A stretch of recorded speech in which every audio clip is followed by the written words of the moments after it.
Hello and welcome to the Concert Photography Beginners course.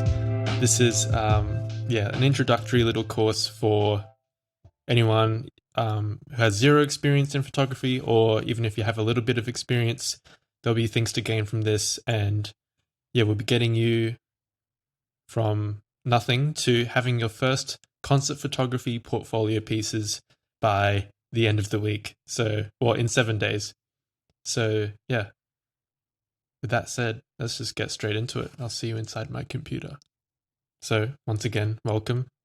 In this intro lesson, we're just going to cover who this course is for, my backstory and experience, just so you know why you should listen to me, and you also know why you shouldn't listen to me in some cases. You'll also learn what's in this course, and I'll also tell you how you can get the most out of the course and the community. So just some housekeeping. Sign up to the newsletter at newsletter.jaderyuki.com. This is where I'll be sending out important updates on the course and community, and I'll probably write some stuff to you as well, which is very cute. Follow me on Instagram, YouTube, and TikTok for content that you won't see here on Creators Circle. And if you think that anyone would benefit from Creators Circle, feel free to spread the word. Get your mates in, and let's make it fun. And the more people there are in the community, the more, it will thrive, and the more we'll all benefit. So, get them in there. And just a pro tip: grab your favorite drink, sit back, relax, make an occasion out of this, and watch the entire video just so you don't miss anything. I've got my peppermint tea at the ready. And to save you some time, watch at double speed. I won't be offended. I do talk a lot. I mean, you can see the course is like 3.5 hours long. So anyway, with that being said, let's begin. So this course is for complete beginners. So even if you've never picked up a camera before, this course will show you like how to, what gear to get, how to shoot from scratch, how to edit your photos, even if you have no experience, using any photo editing program, and how to publish and share your work. And we'll be doing all of this by the end of week 1, or in 7 days, right? And this is also for artists in the music scene, for example, who want to network with other artists, right? So turns out, artists being artists, they love to have their moment being captured. And having a camera and being able to use it just gets you through so many doors that you wouldn't be able to get through otherwise. And if you can get good with the camera, then being able to give people great photos brings you goodwill. So people will be wanting to do things like back for you in exchange, and will open up opportunities. So it's just a great skill to have sort of in the holster if you're looking to network. And artists, I think, would probably be one of the main people who would benefit from this. So you might not be a complete beginner to photography either. If you're new to concert photography in particular, we'll be going through the nuances, the techniques, and the sort of the specific mindset that comes unique to live music photography or concert photography. And this sort of touches on what I was saying with the artist point, but if you don't know what to do at all, like if you don't play music yourself yet or anything like that, but you do know that you want some sort of career or venture in music, I think concert photography is a perfect starting point as like the first skill you pick up. And it's because, honestly, it's like, as we'll see in this course, it's really easy to pick up. And it's, like one of those easy to pick up, hard to master, but the amount of time it takes for you to get results that can impress people, it's just immensely short. It's an immensely short period of time, right? So when you send, say, an artist that you shot a bunch of photos, they're not going to be, breaking it down and analyzing like, oh, the composition's not quite right there, I don't like that photo, or, oh, it's slightly out of focus there. I'm not too into that. They're just going to be stoked by the fact that you took photos of them. So in that sense, photography is very forgiving, and therefore I think it's like a great place to start. And yeah, if you're, any of those categories and you also want to make a little bit of cash on the side, I've never pursued live music photography full time, but I have figured out ways to make money from this, where the photography gear pays for itself, and you can make a few $100 every week, or at least every month if you don't want to go, too regularly. So yeah, this is helpful for just paying for your own photography gear, and yeah, the hobby kind of pays for itself if you learn to monetize, which I will be getting to later in the advanced modules of this course. So yeah, my backstory and experience and why you should or shouldn't listen to me. So I've shot over 100 gigs at this point for artists in a variety of genres in, a whole bunch of different venues. And I say you shouldn't listen to me because I don't have the experience of someone who's been doing this like full time for 20 years, shooting festivals and arenas. I'm not like that. I am, I shoot smaller artists in smaller venues because, well, primarily like when I started out, I was using this to network with other artists, right? So I was mostly shooting for people like around my size, which was very small artists in very small venues. But only recently I've been, bumping it up and shooting in bigger venues. And that's just mostly to, learn and also to pass on what I learn in those sorts of environments. So yeah, that's, take a grain of salt with what I'm teaching you, because I'm not like a decades long photographer by any means.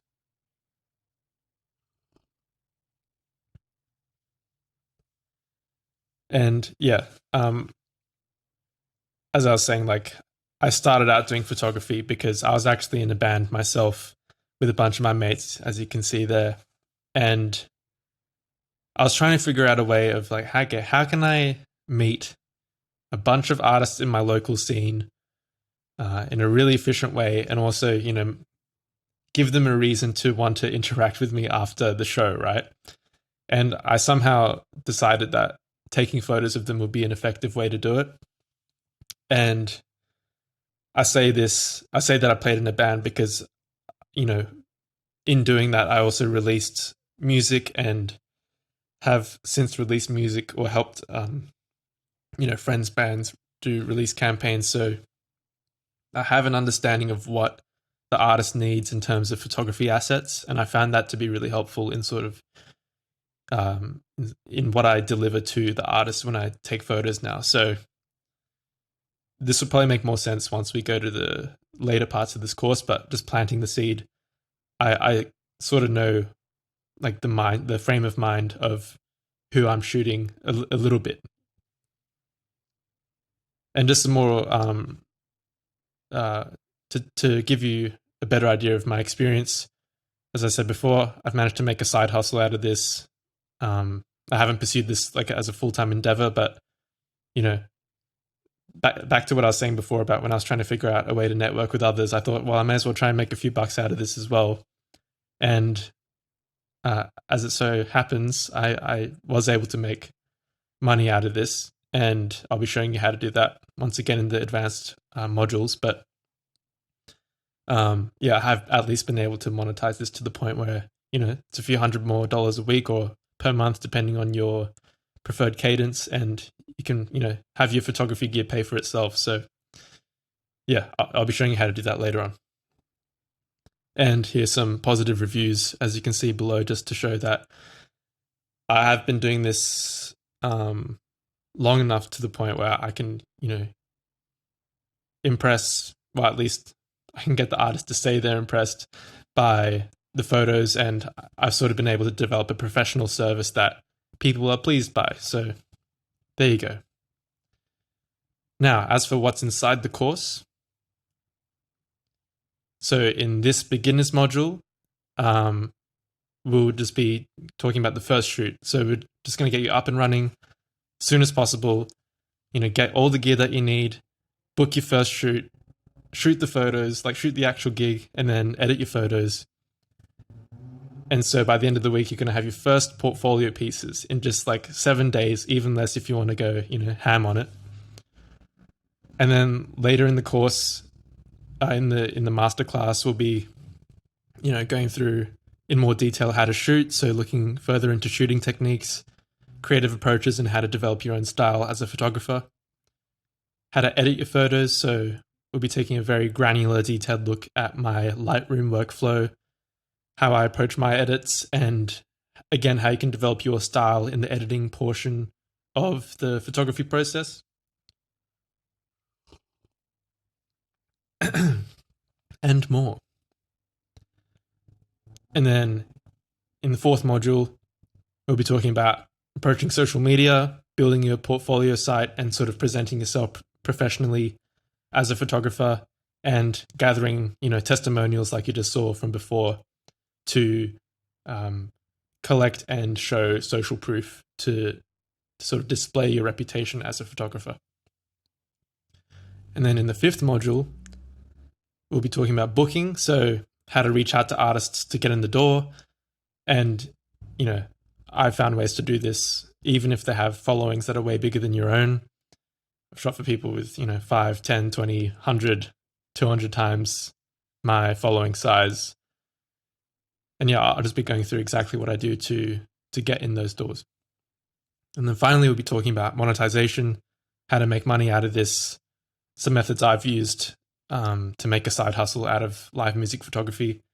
And yeah, that's where, you get some financial return on the skills you've developed throughout this whole course. So hopefully you can see that everything sort of builds on the last module, and every lesson inside builds on the last lesson. So yeah, by the end of this, by the time you get through the end of this course, you're going to have a whole bunch of information, and I've organized it so you're highly encouraged to apply all this information, so that information turns into actual knowledge that becomes yours. And yeah, I think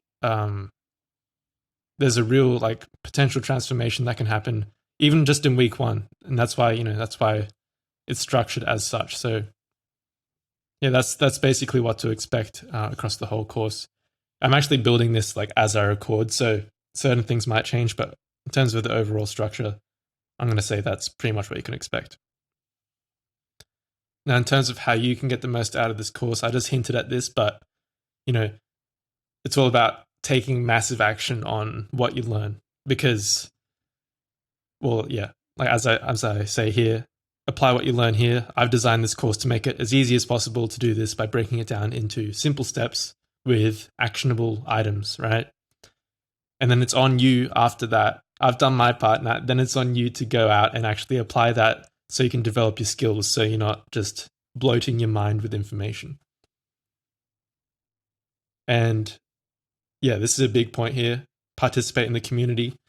The point of Creator Circle isn't just the course content. It's actually all the connections you can make along the way. And when you're starting out alongside other people, this is such a good, it's like the first day of school or first day of uni. You can find people who, are starting their journey at the same point as you, and you can reach out to them and, make this connection early.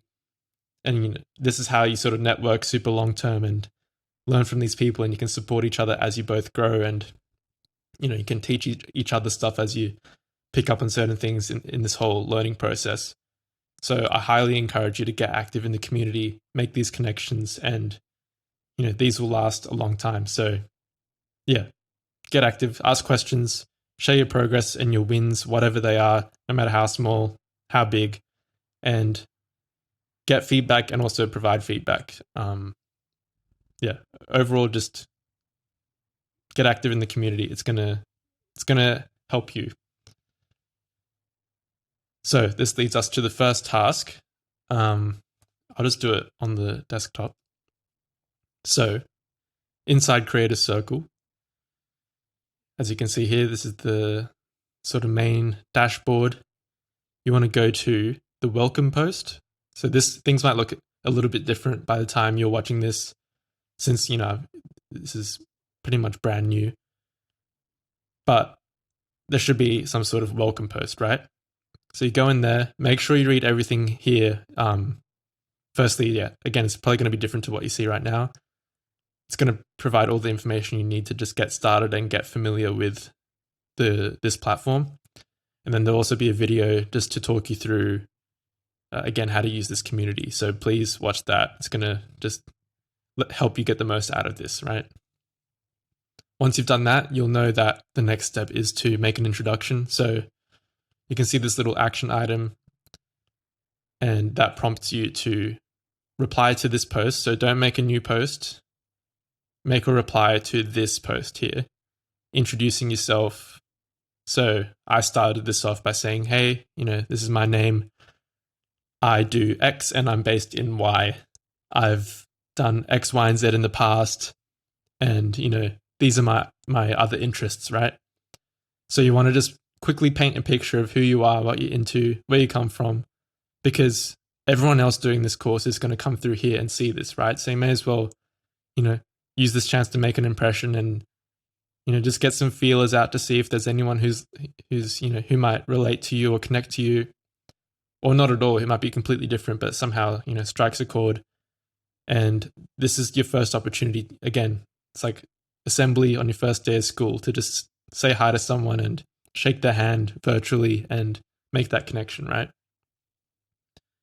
And then say, what you hope to achieve in this community or in this course you're doing, or in the near future, just what you have planned so people know what you're working on. And if you want, post a picture of your workspace just to add that personal touch, post a photo of yourself, whatever. Make, again, it's about making that personal connection between yourself and the other members, right? And as you can see, Ryan's done the same thing. So now, everyone who comes through here is going to see what he's all about. And, the introductions will continue from there. So that's how that works. And I think, is there anything else? Yeah, so that's the introduction. So once again, welcome to the course. Welcome to the community. I'm glad you're here. I think this is going to be fun.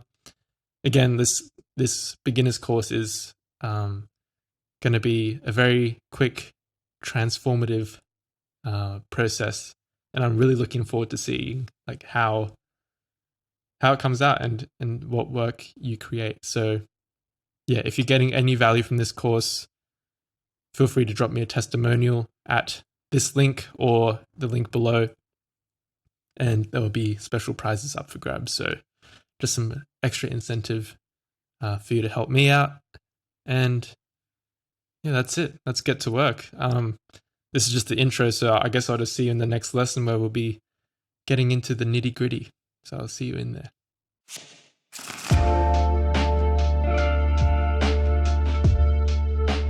Hello and welcome to the second lesson in week 1 of the live music photography course.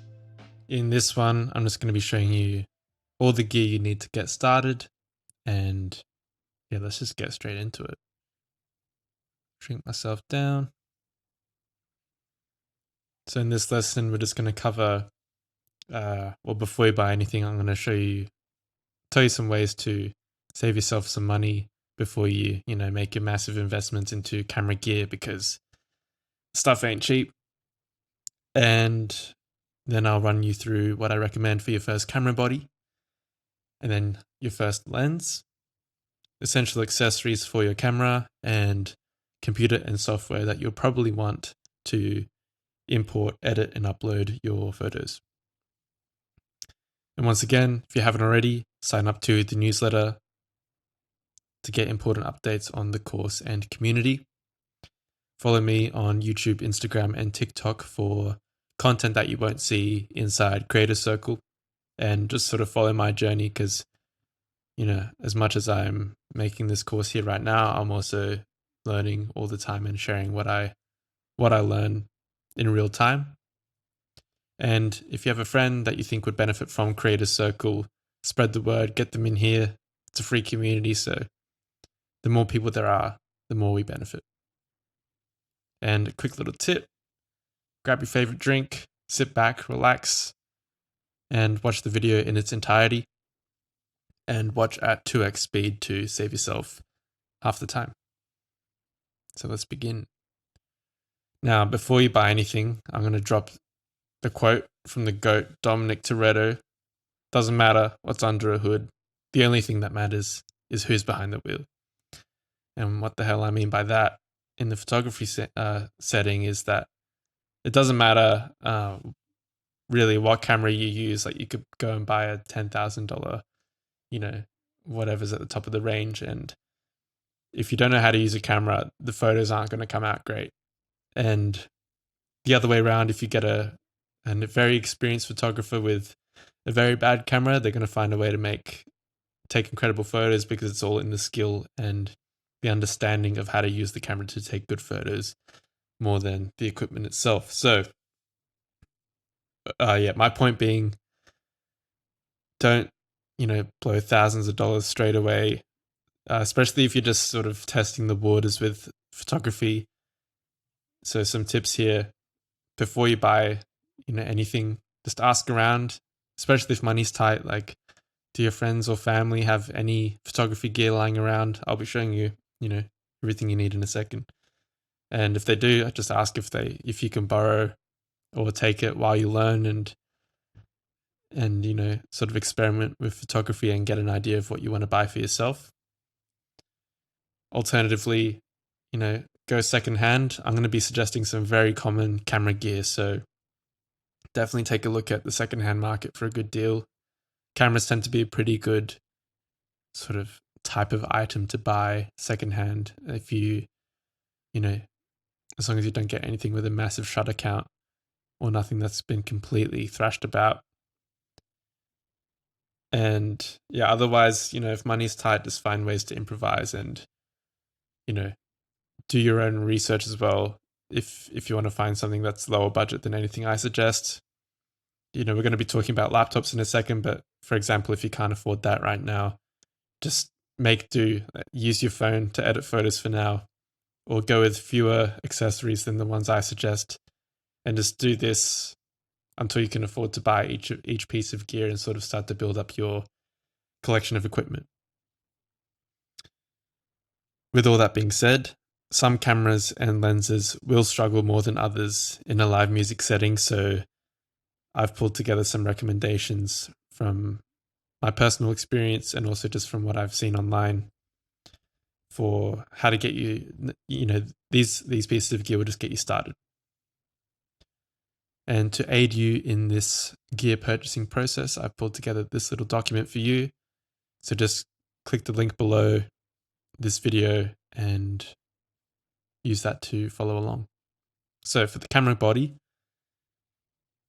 some features to consider when choosing this is just having manual controls. So when you're doing professional photography, you want to be able to control factors such as the aperture, the shutter speed, and the ISO from your camera, so you have total control of how your photos come out, especially in the rapidly changing conditions of a live music event. Lighting swinging around in all different directions, people are moving about, and you're going to have to sort of adjust to that in real time. And you also want the creative control that comes with using these manual settings. Sensor size is a big one, especially for concert photography. Cameras come in 3 typical sensor sizes. So you've got micro four thirds, which is the smallest, and then APS-C, which is slightly larger, and then full frame, which is a lot bigger. And the larger the sensor, the more light will come in to, sort of generate your photo. That being said, so, full frame cameras are ideal, and I use a full frame camera now. However, full frame camera bodies tend to be more expensive, and so do the lenses that come with it. So I've pulled together a recommendation for APS-C and for full frame. So if you're just starting out and you're not sure how far you want to go with this and you want to save money, then APS-C might be the go, but we'll get further into that in a second. Fast burst mode and fast autofocus are also very helpful features to have, but aren't essential, especially when you're starting out. but they will help you keep up with, more energetic, faster paced performers. That being said, I mostly shoot single shot most of the time with manual focus, just because it gives me the most control and allows me to think about my shots a bit more before I shoot. But it is good to sort of have these functions in the holster for when you need them. And for your camera system, so when you buy a camera and a lens, you're entering the system of, I guess, the brand of camera you're buying. So Canon, Sony, and Nikon all have their own sort of like lens mounts and things like that. So once you make your first purchase, you're sort of locked into that system, in that you're then limited to what lenses you can buy. And if you're going to continue pursuing photography, you'll get to a point where you want to upgrade your camera body. And when you do that, you'll probably want to keep your lenses from your previous camera, because it's going to still be compatible. So this is just something to keep in mind when you're buying your first camera. It's sort of a longer term decision. Obviously you could always sell everything to make a switch, but just keep that in mind. And another thing to consider when choosing your first camera body is its video capability. So obviously we're talking about live music photography, but with that comes the possibility of you branching out to doing video work or just doing content creation around your photography. So let's just move my fat head here. I can't.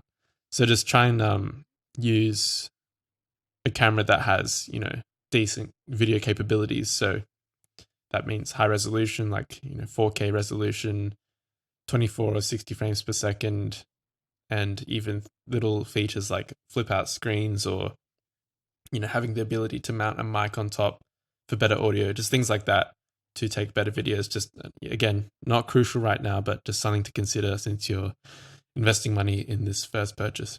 So my first recommendation for a camera body is the Sony a6100 or the Sony a6400.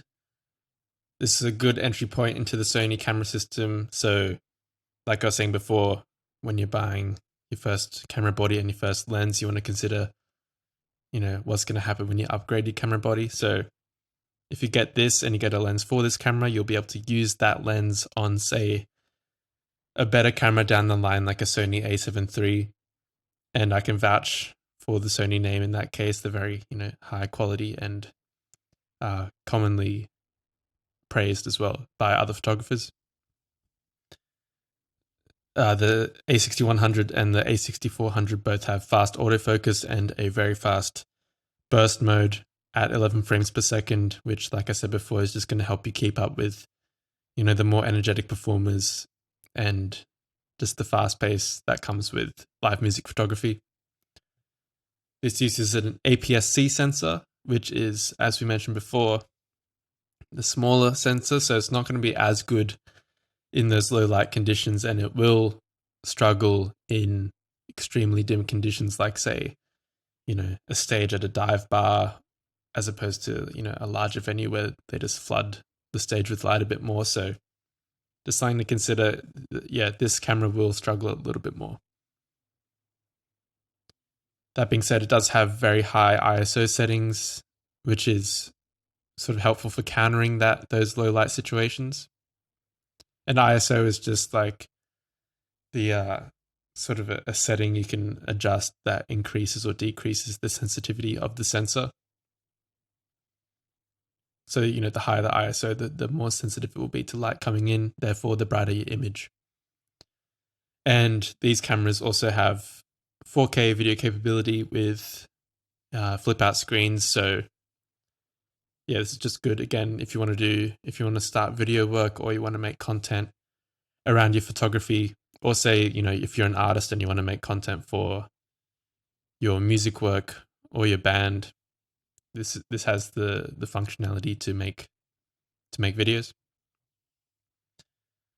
And just to compare between the a6100 and the a6400, the a6400 is said to have better build quality, a bit better weather sealing, and a higher resolution electronic viewfinder. Otherwise, I believe most of the cameras the same, like the sensor's the same, the lens mount's the same. So yeah, just some small differences there.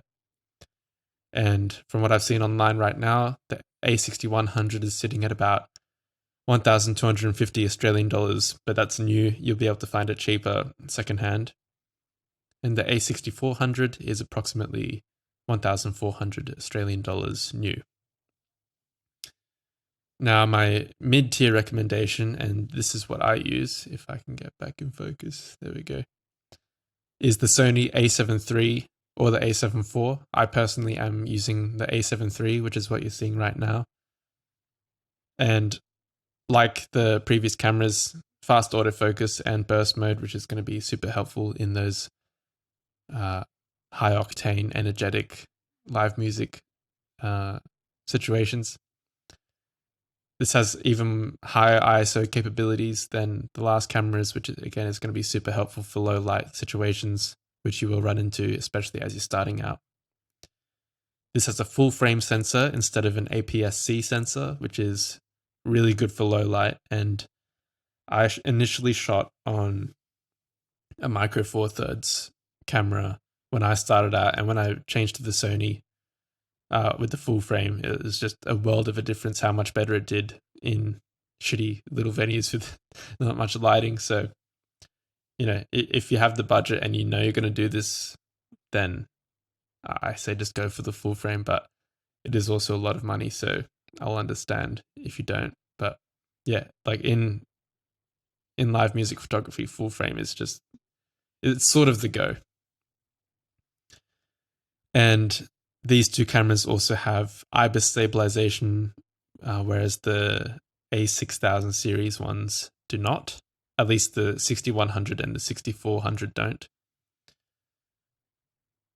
The Sony a7 IV has 4K 60 frames per second, while the Sony a7 III only has 4K 24 frames, but that's going to be good enough for most use cases when it comes to, say, online content.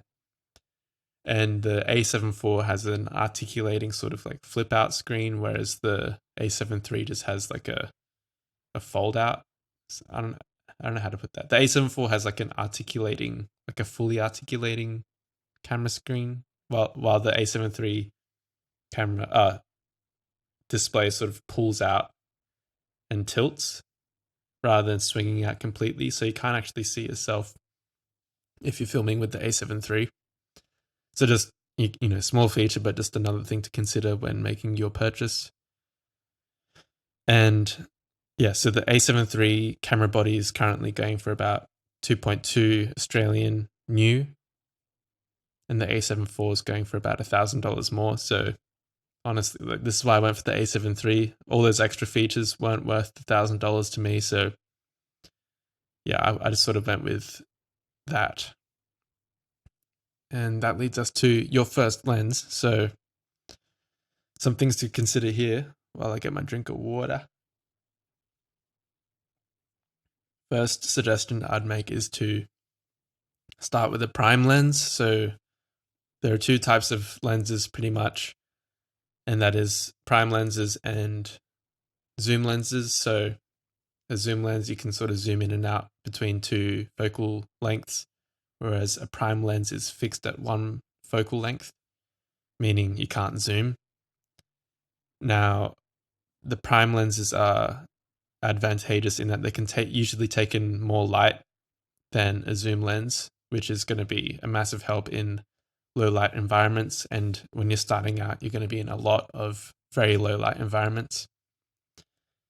And another sort of unexpected feature with a prime lens is that not having a zoom encourages you to move with your camera way more than having a zoom lens does. Because if you're standing somewhere and you're pointing your camera at the stage, if you can zoom, then you can just sort of stand in the same spot and zoom closer into your subject. Whereas obviously not having the zoom means you have to walk closer to the subject and then take the photo.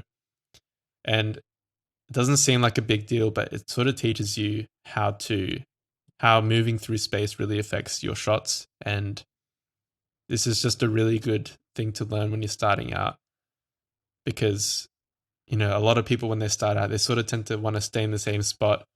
If you're shy, then you're going to be even more likely to do this, but you just sort of stay in the same spot, take a few photos, and you don't really experiment with like how changing where you are in space affects the shot.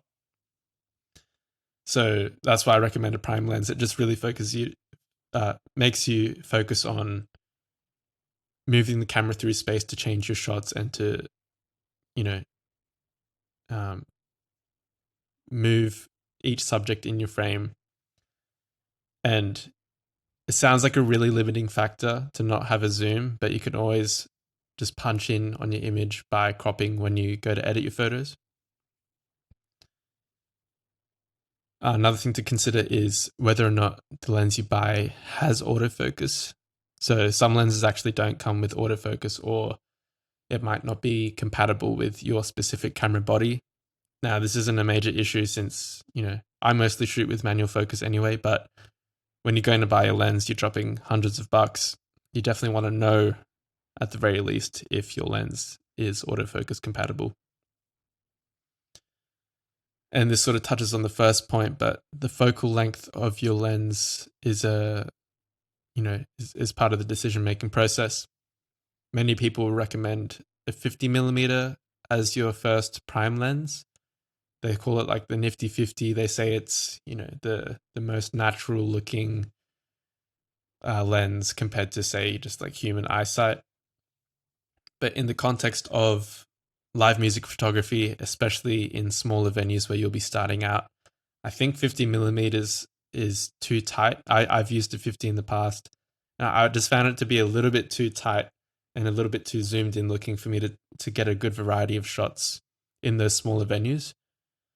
And yeah, by that I mean, like, say, you've got a guitarist on stage and you're up close and you sort of want to get a shot of showing their face, but also like their guitar as well. You'll find that a 50mm is too zoomed in, so to speak, to frame that musician completely. So I highly suggest you use a 35mm because this still has that sort of natural look that people say the 50mm does, but it's also wide enough to work with more in those tighter spaces. And right now I'm only shooting on the 35, and I managed to get a nice variety of photos with each set. So I stand by that even today. And just another thing to consider when choosing your lens is that the sensor size of your camera affects the perceived focal length of your lens. So this is pretty hard to explain, but if you're using an APS-C camera, you'll need a 24mm APS-C lens. And if you use, because a 24mm lens on a smaller sensor is going to look like a 35mm lens on a full frame.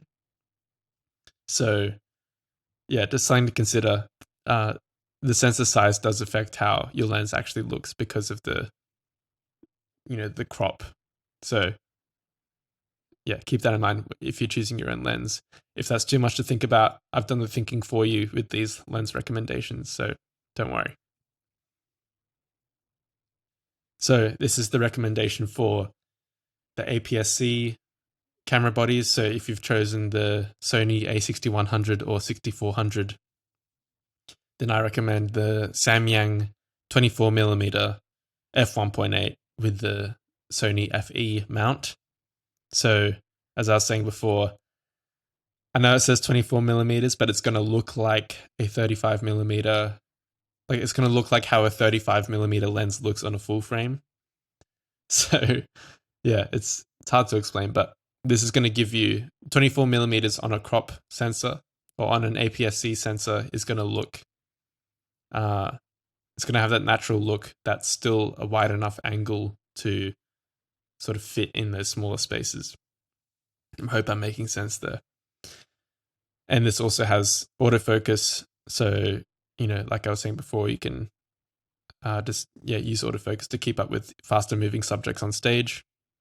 And it has a wide aperture at 1.8, meaning it's going to take in a lot of light. So that's why I'm recommending this one. And this is going approximately for $630 Australian at the time of this recording. and that's new. Once again, look online for secondhand. And if you've gone with the full frame camera, then I'm going to recommend the Sony 35mm f1.8. This is what I'm using right now. It goes for 830 Australian dollars.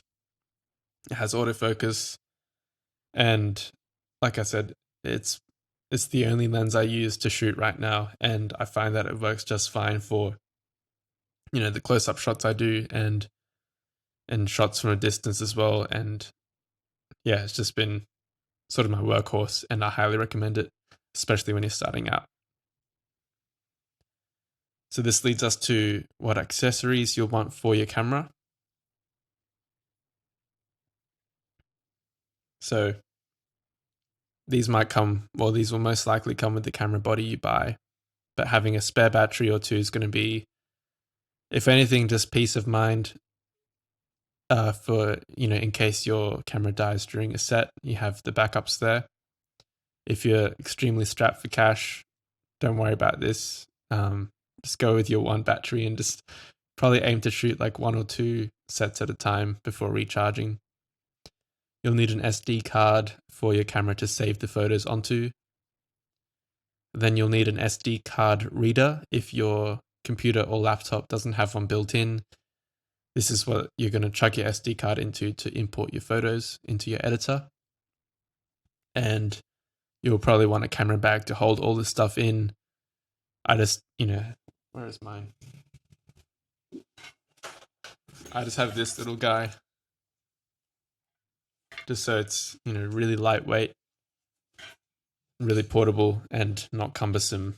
Just fits my camera, my lens, several batteries, and a couple accessories, and a packet of SD cards. So that's all you really need to start out. Now, when it comes to your computer, again, all this stuff is so expensive. So if you're just dipping your toes in the water right now, just use what you've got. That being said, I do recommend the MacBook, or the MacBooks that Apple have been coming out with lately with the M1, M2, M3 chips. I was using Windows before, but when I switched over, I was just blown away by the performance of these things. I personally use the MacBook Pro since I do graphic design and video editing work as well, so I'd like to have a bit more horsepower. So MacBook Air is probably going to do just fine for photo editing, but if you suspect or if you know that you'll be doing more heavy duty work on your computer, then I'd look towards getting a MacBook Pro. The M1 MacBook Pros might be going for a bit cheaper, and those do, all those things I just mentioned just fine. So that's my recommendation there for your laptop. And in this course, we'll be editing our photos with Adobe Lightroom CC. Adobe sells this as a subscription, like a standalone subscription. And, if you're already doing photography and you're using Classic, then just use that if you prefer. I'm sure you'll be able to follow all the steps in my editing module just fine. So that's all the gear that you're going to need to start out. I say it like it's not a lot, but obviously it does add up. So just to reiterate, you don't need top of the line stuff. You don't need everything to be brand spanking new. Just, like I said, ask around if you can. If someone's got some gear you can work with, then use that. Even if it's not the stuff I recommended, it's worth just getting your hands on those for now before you make any investment. We talked about what camera bodies I suggest and what lens I recommend you get first, all the essential accessories that you'll need, and the computer and software you'll want to use to edit. So your next steps is to purchase all the gear that you need, again, using other means if necessary, except for theft if you are strapped for cash. And yeah, just get this done.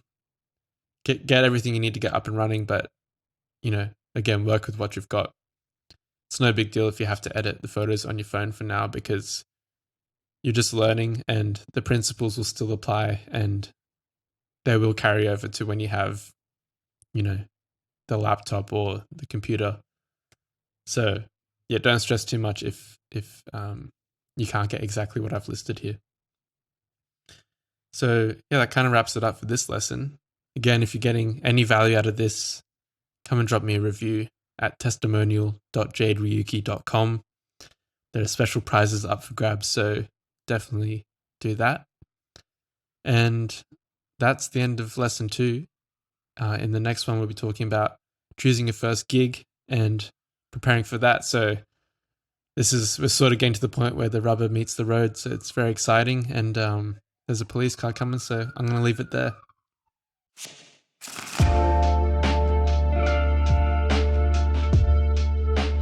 Hello, and welcome to the third installment of the first week of the live music photography course.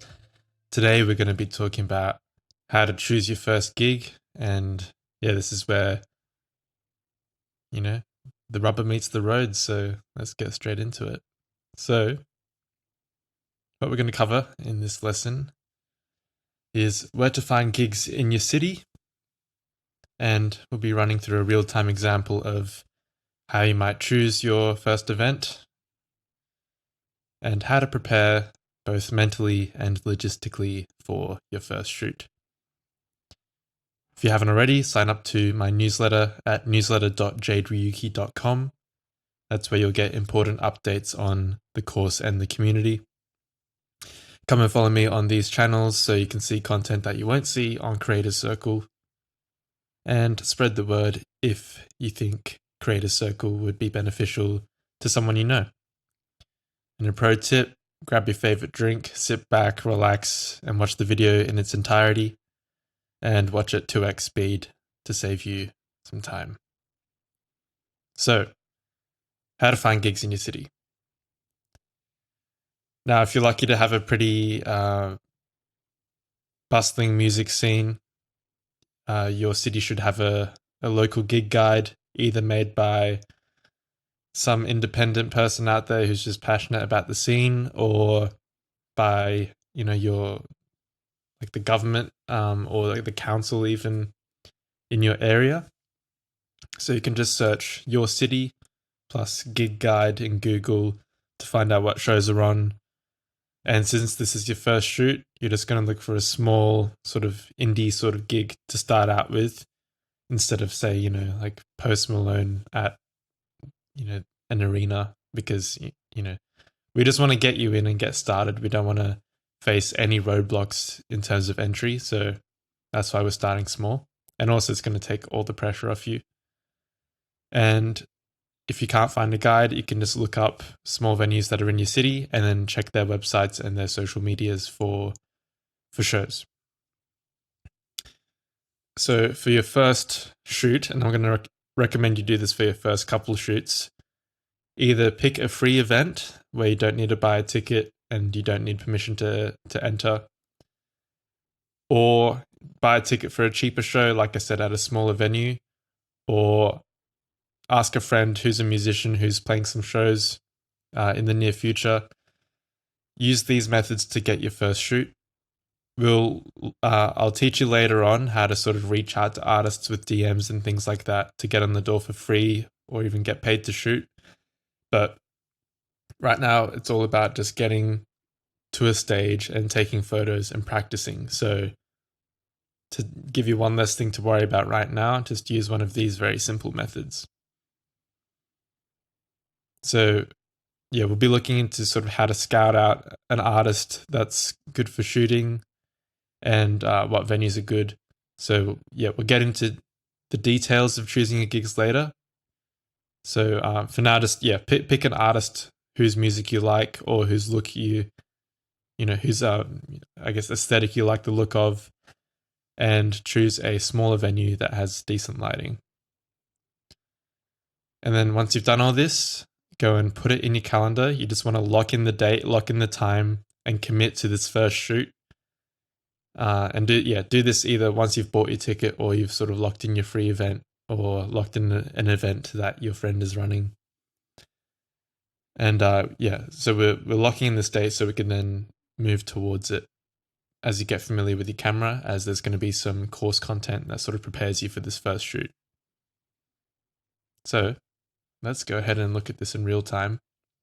As far as I'm aware, most people in the community right now are based in Sydney and Melbourne. So we're very lucky in that in Sydney, we have sydneymusic.net, which is a community-run page. It's very well designed. They keep working on this and iterating it each week. And this just shows you literally every show that's on in the city. So if you're based in Sydney and you haven't come across this, use this as your Bible. So as you can see, it's a Wednesday night.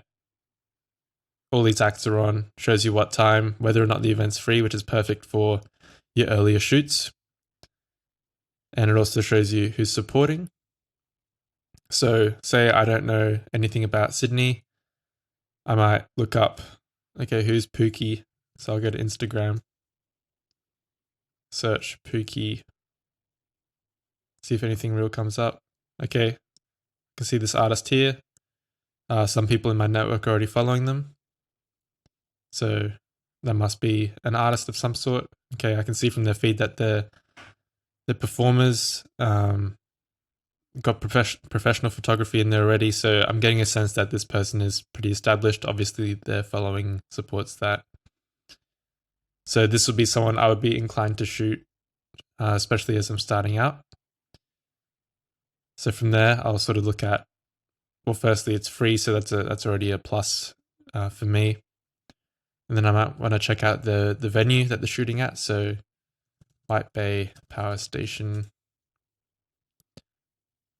So you just look it up, check out the venue website, try and find some photos of previous gigs at the stage so you can get an idea of what the lighting is like. So, you're not walking into a total hole for your shoot, because, you're going to want decent lighting, as you'll be at its mercy with your photos. So, okay, let's see. Got artists, maybe that's going to show us.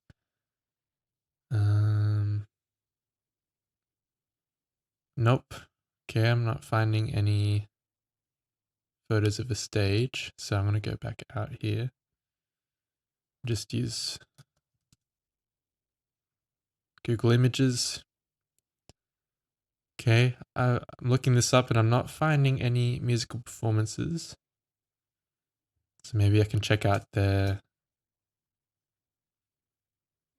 social media if they have any.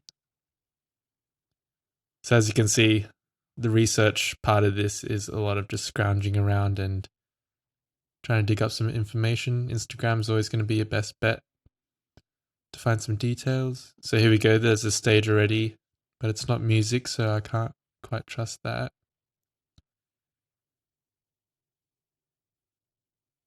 Okay, no. Okay, here we go. So we found a stage. This is obviously a pretty high production sort of event. Pretty large scale event as well. So I'm going to take a bet and say this is going to have pretty decent lighting for some live music photos. So since this is my first event and it's free, I'm just going to, lock this one in, and this can be my first show that I shoot. Obviously, if you're doing this, don't pick one that's on 2.5 hours ago. Pick one that's a few days away so you can prepare for it. But you get the idea. That's how I choose an artist with some credibility and the venue, and make sure that the venue looks decent. And, even if you can't find any photos of the venue, it's kind of fun to just go in blind and see what it's like. And even if you end up in a dive bar that has no stage lights, which I've definitely done, it's still fun anyway to just get in there and improvise and adapt to that situation. So you don't have to do all this research, but it is good to go in prepared as well, depending on how adventurous you're feeling. So that's Sydney covered. For people in Melbourne, you're going to want to use the Victorian Gig Guide. This is the best resource I've found. It's the same sort of deal. Shows you every event that's on, small acts, big acts. So, all right, let's have a look. We've got Bryden Meredith and Matt Manning Band at Bar Open Fitzroy. I have no idea who these performers are, so I'm going to look them up. So what was it? Brian Meredith and Matt Manning. Okay, so this leads us to the ticket link. So this is obviously, if you have a gig guide, you can also click through to the ticket link to get more details. So this is going to tell me what sort of music they are. And, to keep it fun for yourself, choose an artist whose music you think you'd like or that you do like. Or again, depending on how adventurous you are, go in blind. But yeah, so I want to figure out who these people are. And I can't seem to find their social media straight away, so they might not have any online presence. Okay, here we go. Nope. So that's obviously not the artist. Okay, so I'm going to take a guess that these people are not active on social media, because normally they'll come up in these early results, in these top results here. So this is fine for your early shoots because you're not going to be leveraging their social media to share photos or anything like that. You're just sort of building out your portfolio and just putting in some reps to practice. So you could still go to this. So in this case, it's a $17 ticket. So I'd just, again, for your first gig, I'd just buy it so you can go in. And you don't have the pressure of being their photographer for the night. You're just sort of another visitor, another member of the audience, but you just got a camera that you're going to walk around with.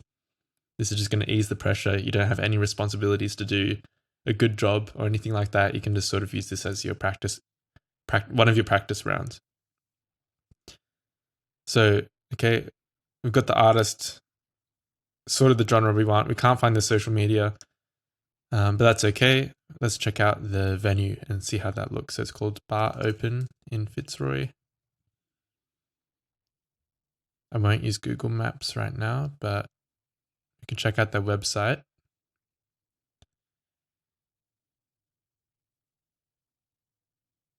Okay, not much information here. Okay, let's go to the photos on Google Maps. I like to use this sort of as my scouting tool. So the categories in the photos here and vibe will sort of show you what the rooms in the venue look like. And here you can get a very quick idea of what the stage is going to look like. So as you can see here, there is no stage. It's just a sort of band area in the corner of the room. This would be a gig that I wouldn't be particularly inclined to shoot because you have very little room around the stage. So you're going to be limited on angles. It's probably going to be a bit of a cramped space. And yeah, it doesn't have like stage lighting, so it's going to be dim. So it's going to be, overall it's just pretty challenging conditions to take photos in. Again, you can go in and try it if you want, especially if it's like the only thing that's on that week for your city. But just off first impressions, I wouldn't be that thrilled to shoot here. So let's go back to our gig guide. Just keep scrolling and let's have a look at another venue just for research purposes. So we've got Elvis playing on Thursday night. That's pretty cool. I don't know. Anyway, Elvis is at the Evelyn Hotel, so we're just going to look that up. Evelyn Hotel, Fitzroy. So I'm going to go look at photos again, go to vibe. Oh, this even has a category for stage. So here we can see, okay, there's a bit more stage lighting going on. There's an actual dedicated stage area in the venue. So this is great for us. This means that they're going to be illuminated well. It's going to look like a professional show. And it's not the biggest stage in the world, and it is sort of cordoned off by these walls, so we won't be able to get many angles around them. But, this is a great start for your first shoot, and looks like it packs out with people, so you can, it's going to be, you can tell this might be an energetic night. So that always comes through in the image as well. And how much was this gig? Let's see. So yeah, $16, which is a pretty small price to pay, to get in your first portfolio pieces with zero pressure. So yeah, there you go. That's how I sort of look for gigs to shoot, and that's how I would do it if I was starting out as well. Now, not everyone here is going to be from Sydney or Melbourne. They're going to be from, cities in different countries or different states, and you might not have access to a gig guide. So in that case, you're going to want to look up the venues in your area. So let's just say we're in, what's a random city?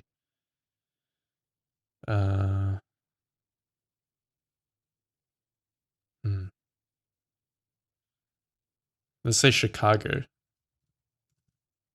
Gig guide. So as you can see, in Chicago, I can only really find like Songkick and Bands in Town, which is sort of like built for larger scale events, usually like theater, arena, stadium tour acts, things like that. Now, Chicago, I feel like is going to be a pretty active scene anyway, so they might have a gig guide, but like a community run sort of thing.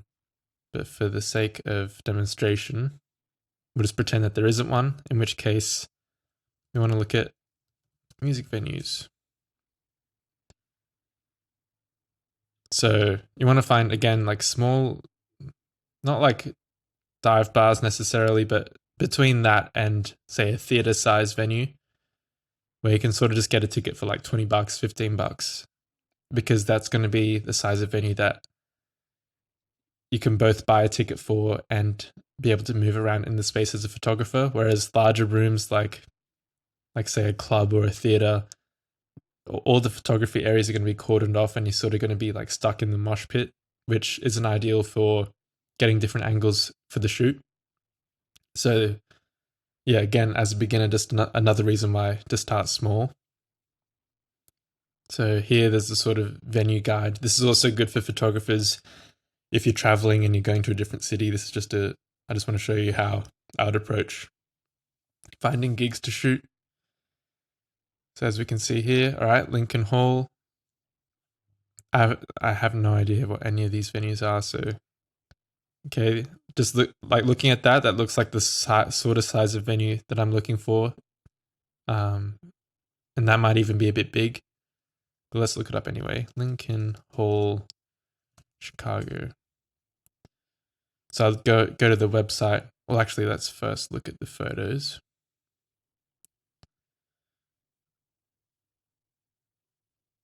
Oops. Okay, so this might be a bit big for what we're looking for. As you can see, there's just like, firstly, the shows pack out completely. And once they do, there's no room to work in as a photographer unless you're squeezing through the crowd, which I'm not going to get you to do for your first shoot. So we'll keep going down. Here we have the Empty Bottle, which looks like my kind of venue. So we'll look that up. Empty Bottle.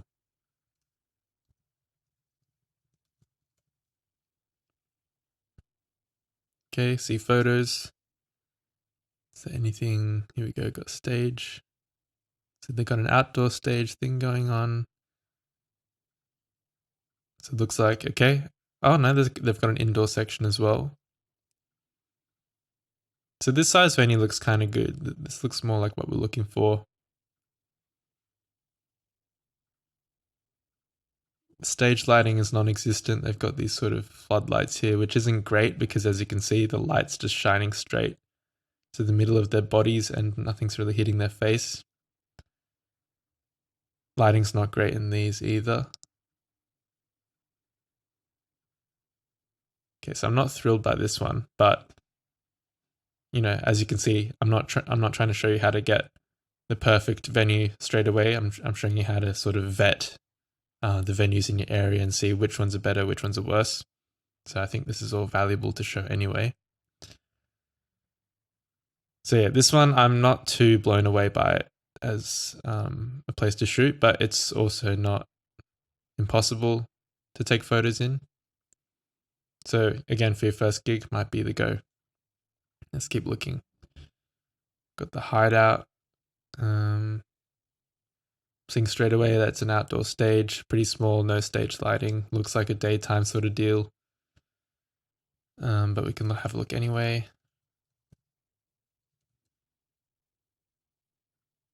Look at the photos, see if they've got an indoor stage going on.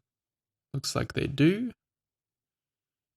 Okay, there's actual stage lighting hitting the performers there. I don't see any lights. Got a couple here.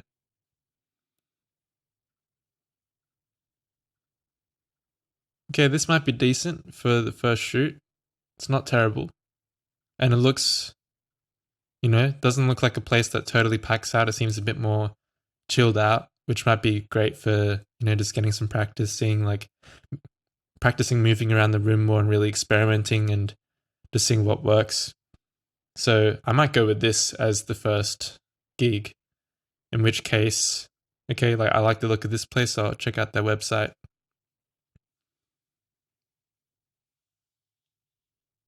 Okay, so then we've got upcoming events. We can see, okay, this doesn't look like a music event. Neither does this. But this does. This looks like some sort of gig. So go to more info.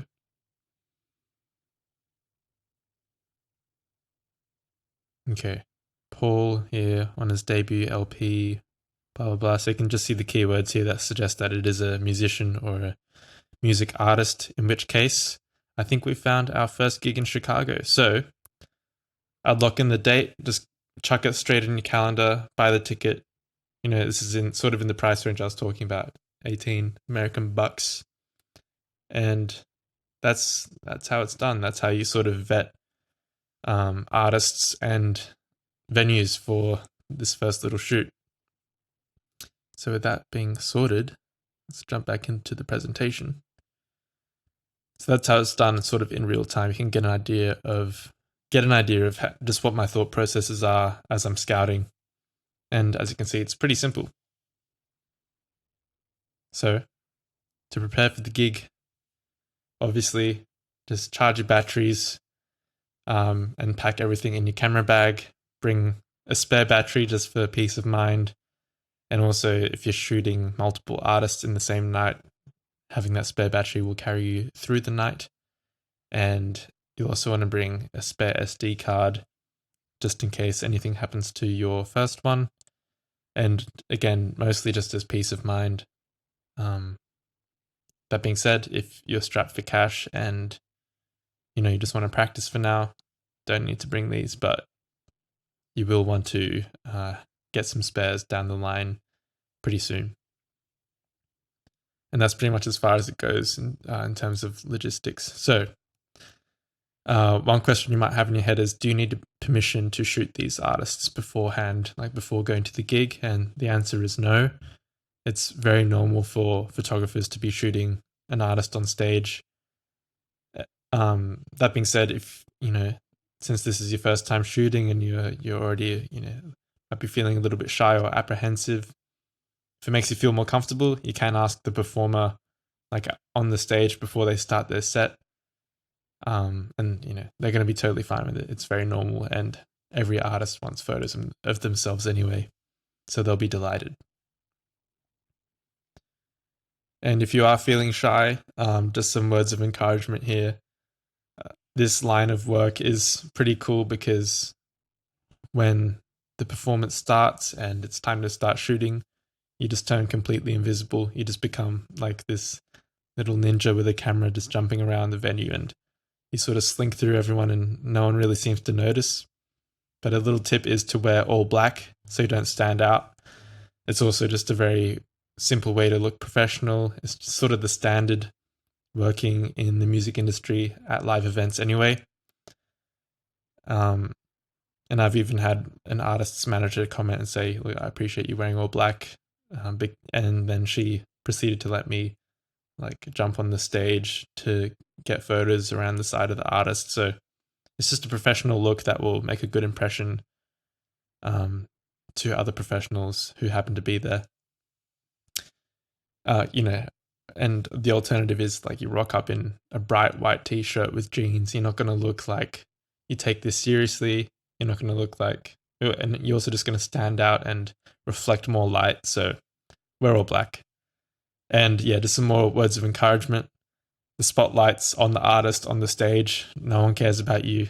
The show's not about you. Just, do what you're there to do and you'll blend in. It's pretty cool how it works.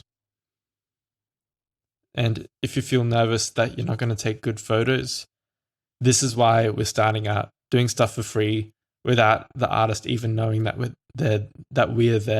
That's why we're buying the tickets ourselves, so we have absolutely zero stakes as we're starting out and getting these first reps in.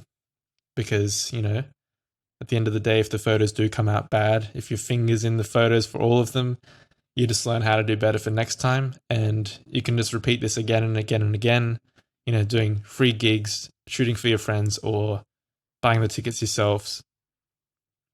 You're just gonna, it gives you total reign to mess up. And yeah, that should take the pressure off you completely. Whereas if you were trying to do a paid gig straight off the bat, obviously there's going to be a responsibility there that you might not be able to handle straight out the gate. And you can just repeat, doing these free gigs or buying tickets until you're comfortable with charging. And we'll talk about monetizing later, but, say once you've done like anywhere between 3 to 5 or even 10 shoots, you can start charging just a very small amount and then slowly increasing over time as your confidence and your competence increases. Anyway, we'll talk about that in detail in the monetizing part of the course. For now, just focus on getting to shows and putting in the reps and getting better. So, your action steps. Just like how I did it just now, look for your first gig, try and find an artist that sort of speaks to you, find a venue that doesn't have completely garbage lighting and also isn't too big for someone who's starting out. Just, a venue where you can buy a ticket and it looks like you can sort of roam around the venue area with your camera. And once you've bought a ticket or you've found your free gig, lock that into your calendar so you've made a commitment to this.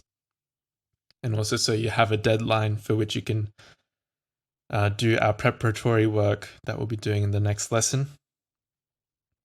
Make sure your camera batteries are charged. Format your SDs, so, wipe your SDs so that they're empty. And pack your bag for the shoot. And that's it. So by the end of that process, just going back here, you've now committed to your first shoot. So that's a big first step. So go and get that done. Again, just take massive action with these steps. We're just doing this one little bit at a time. Again, the stakes are low, so you can just dive into this straight away. And it's going to be fun. So yeah, I'm looking forward to seeing where you go and who you shoot. So yeah, go and get that first gig locked in. Which concludes the lesson. So if you're getting any value out of this so far, feel free to jump over to testimonial.jaderyuki.com, chuck me a review, and there are prizes up for grabs, so go and do that. And let's get to work. I'll see you in the next lesson where we're going to do some preparation before your first gig.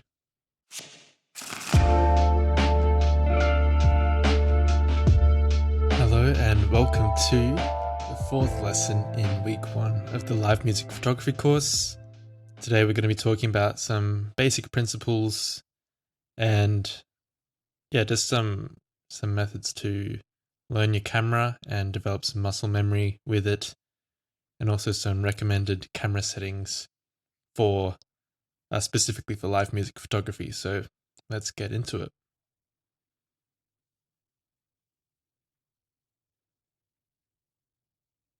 So as I said, basic principles to get you started with just looking at examples from my previous photos. 3 quick exercises to develop your muscle memory. and recommended camera settings. So if you haven't already, sign up to the newsletter at the link for important updates on the course and community. Follow my socials here for content that you won't see on Creator Circle. I'll drop the links below this video. And spread the word if you think any of your friends would benefit from Creator Circle. Pro tip, grab your favorite drink, sit back, relax, and watch the entire video, and watch at 2x speed to save time. So let's begin. So yeah, just some basic principles to get you started. First one is exposure. So there's something that's called the exposure triangle, and I'll explain it here. So it's made up of three, different settings that you can adjust in your camera. The first, one of them being ISO, and this determines the sensitivity of your camera's sensor. So the higher you set your ISO, the brighter your image will come out. However, increased ISO comes with more noise in your photos. Some typical numbers you might see for ISO are like ISO 400 or 16,000, and it goes up higher than that as well. And then there's aperture. So this controls how wide the opening of your lens's diaphragm is. So when you look at a camera, you'll sort of see this thing where it's like sort of closes in and then opens back up when you adjust the aperture in your lens. So when the aperture is wide open, it's letting in the most light. So you'll typically see this as a number like f1.8 or f1.4 or f2.0. So this means it's letting in, even though it's a small number, like a small written number, it actually means it's letting in the most light. Whereas a larger number like f8 means the aperture is closed or more closed, letting in less light.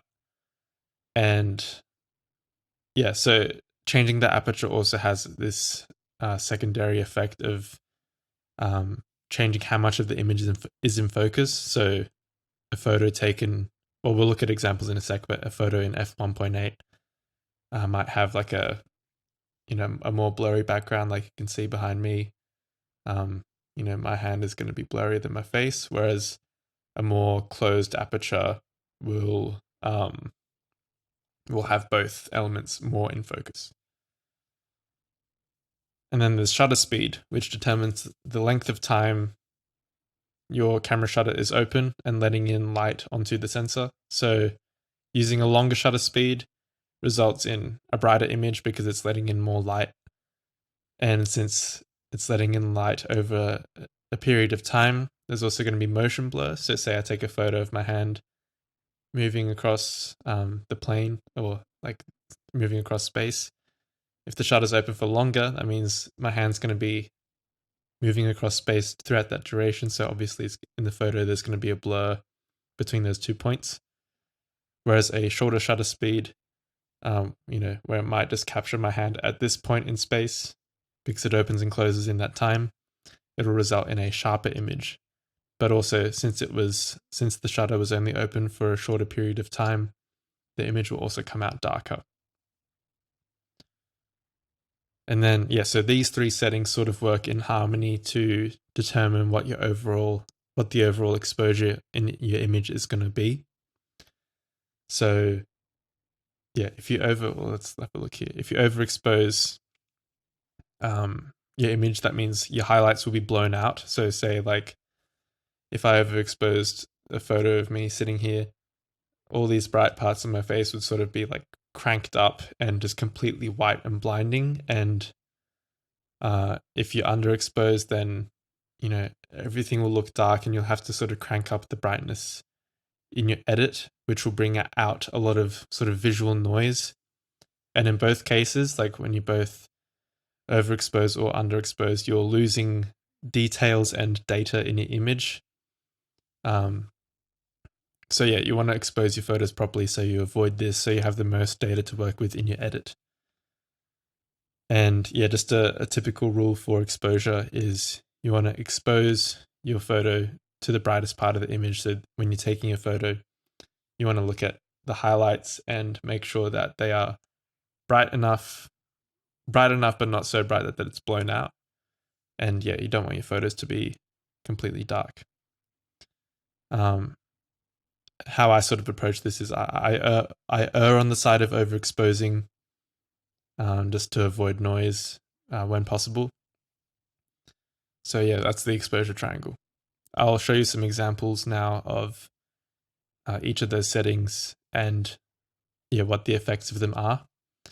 So here we've got an underexposed image. This was in a dive bar sort of gig with 0 stage lights. It was just the ceiling lights of the bar itself, which is not a lot of light to work with. So I had my aperture wide open already, and my shutter speed was already pretty long before the photos were getting too blurry. So I was sort of left to crank the ISO setting up, which resulted in all this grain that you can sort of see, especially on like the top edge of the image. But luckily, I was shooting this punk band and I could lean into this stylistically because the noise also brings this grit to the image, which adds to the emotion. So it worked out fine. Here we've got a photo taken with a wide aperture, which creates this depth of field sort of effect, because you can see,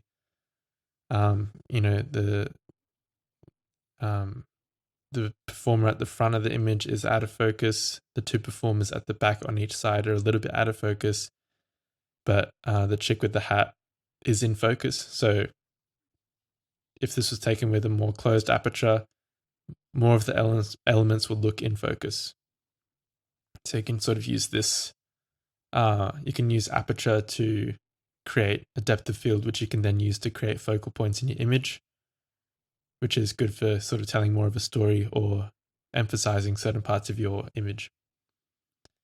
And then here we've got an example of using a low shutter speed.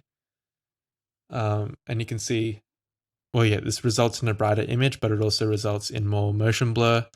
And you can push this to the extremes where it can become stylistic. I see this used a lot in music photography. I'm not a huge fan of using it myself. This is one of the few times I did use it. But obviously it's very good at conveying a sense of energy and noise, and overall it is a pretty cool look. I just don't happen to use it. But that's just a stylistic use of shutter speed. So this leads us to your first exercise with your camera, and that is to go around your room with your camera and just find various subjects to take photos of, like, a pencil pot on your desk, or a plant sitting by a window, or, just take a glass you've got and place it somewhere. And what you're going to do is just practice adjusting one of the settings at a time. So try like a low ISO and then crank the ISO up to the other extreme. Do the same with your aperture. Like, just take the same photo, but with your aperture fully open versus your aperture sort of in the middle, and then your aperture completely closed. And do the same with the shutter speed. Again, try like a longer shutter speed of, say, 1/50, like 1/50th of a second versus 1/1000th of a second. And just practice with those. Practice messing around with those settings, pushing them to the extremes. Also finding out how it behaves in the middle. And do this with manual focus, just so you can, this is all to just learn where the buttons are on your camera, where the focus ring is, and just starting to develop that muscle memory before your first shoot. Because the whole point of this is, I don't want you to go into your first shoot, especially if you haven't used a camera before. I don't want you to go into a completely new environment without even knowing, where each button on your camera is and how to adjust each setting. Otherwise, it's not going to be a very productive or fun first experience. So that's why we're doing these little exercises now, to just get familiar.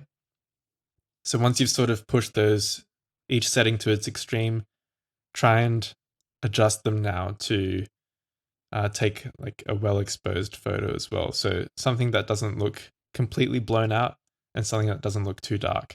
Aim for somewhere in the middle. So like I said, mess around with each setting, see how it affects those effects that we were talking about before, and upload it to your computer to see how it comes out. Because once, it's one thing to see it on your little camera display, but you can't really tell how the photos come out until it's on the big screen on your computer or your laptop. So that's the first exercise. The next one is going to be just on focus. So you got manual focus, which is controlled by using the focus ring on your camera lens. I recommend starting out using manual focus so you can just learn to have control over where the focal point is in your photos, because in a dark room, you are going to be shooting wide open just to let in as much light as possible. So that means whatever is in focus, whatever isn't in focus is going to be very blurry. So there is going to be a strong focal point depending on, where you choose to focus your image. So yeah, this is a very crucial part of your photography that I think you should take control of by using the manual setting. I mostly shoot in manual because of this. Whereas, especially because autofocus can be problematic with stage lighting, and it can, focus on parts of the image that you don't want it to. Like, say, you might have a guitarist closer to you, but the singer's doing something interesting in the background, but you want to focus on them, but the camera only wants to focus on the guitarist for whatever reason. So that's just an example of how where manual focus just gives you that control that you need. So I do recommend starting out with that. That being said, I recommend autofocus for more fast-paced, energetic performers where, it's basically impossible, or it's just blind luck to focus on them manually. So if you do use autofocus, use continuous autofocus as the setting, typically seen as AFC, at least on Sony cameras.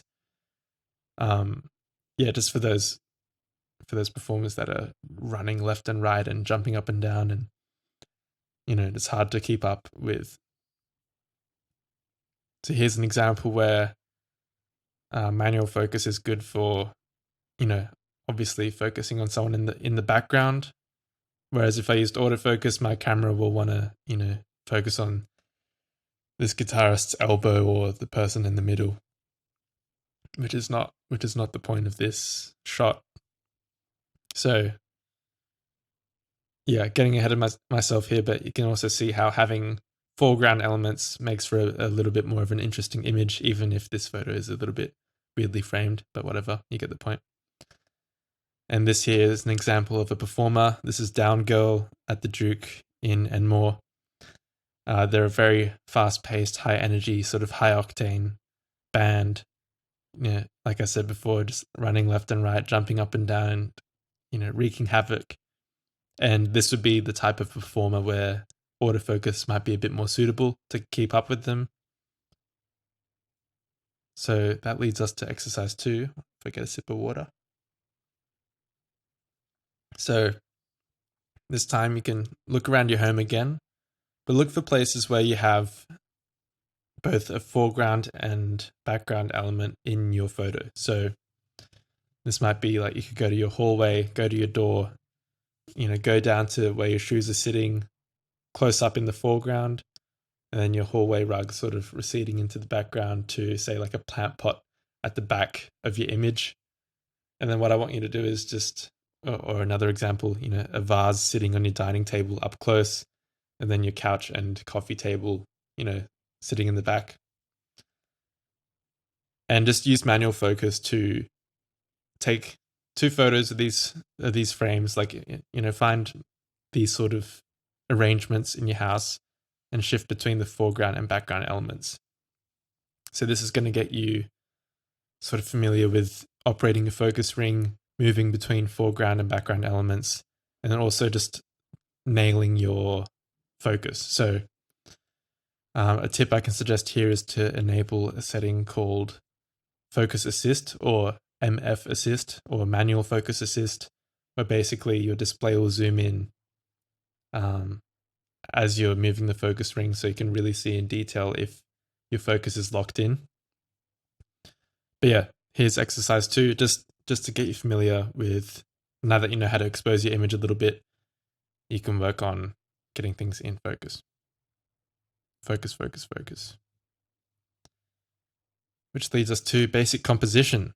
So now that you know how to expose your shot, and now that you know how to focus on a subject, we can talk about how you can sort of form basic compositions with your image. We're not going to go crazy in depth right now because obviously I'm throwing a lot of information at you, but this is the third element that will sort of give you the building blocks to take decent photographs. So the first composition principle, which you've probably heard of, is the rule of thirds, which splits the image up into a 9-square grid. And you can use this grid to place the elements in your photo.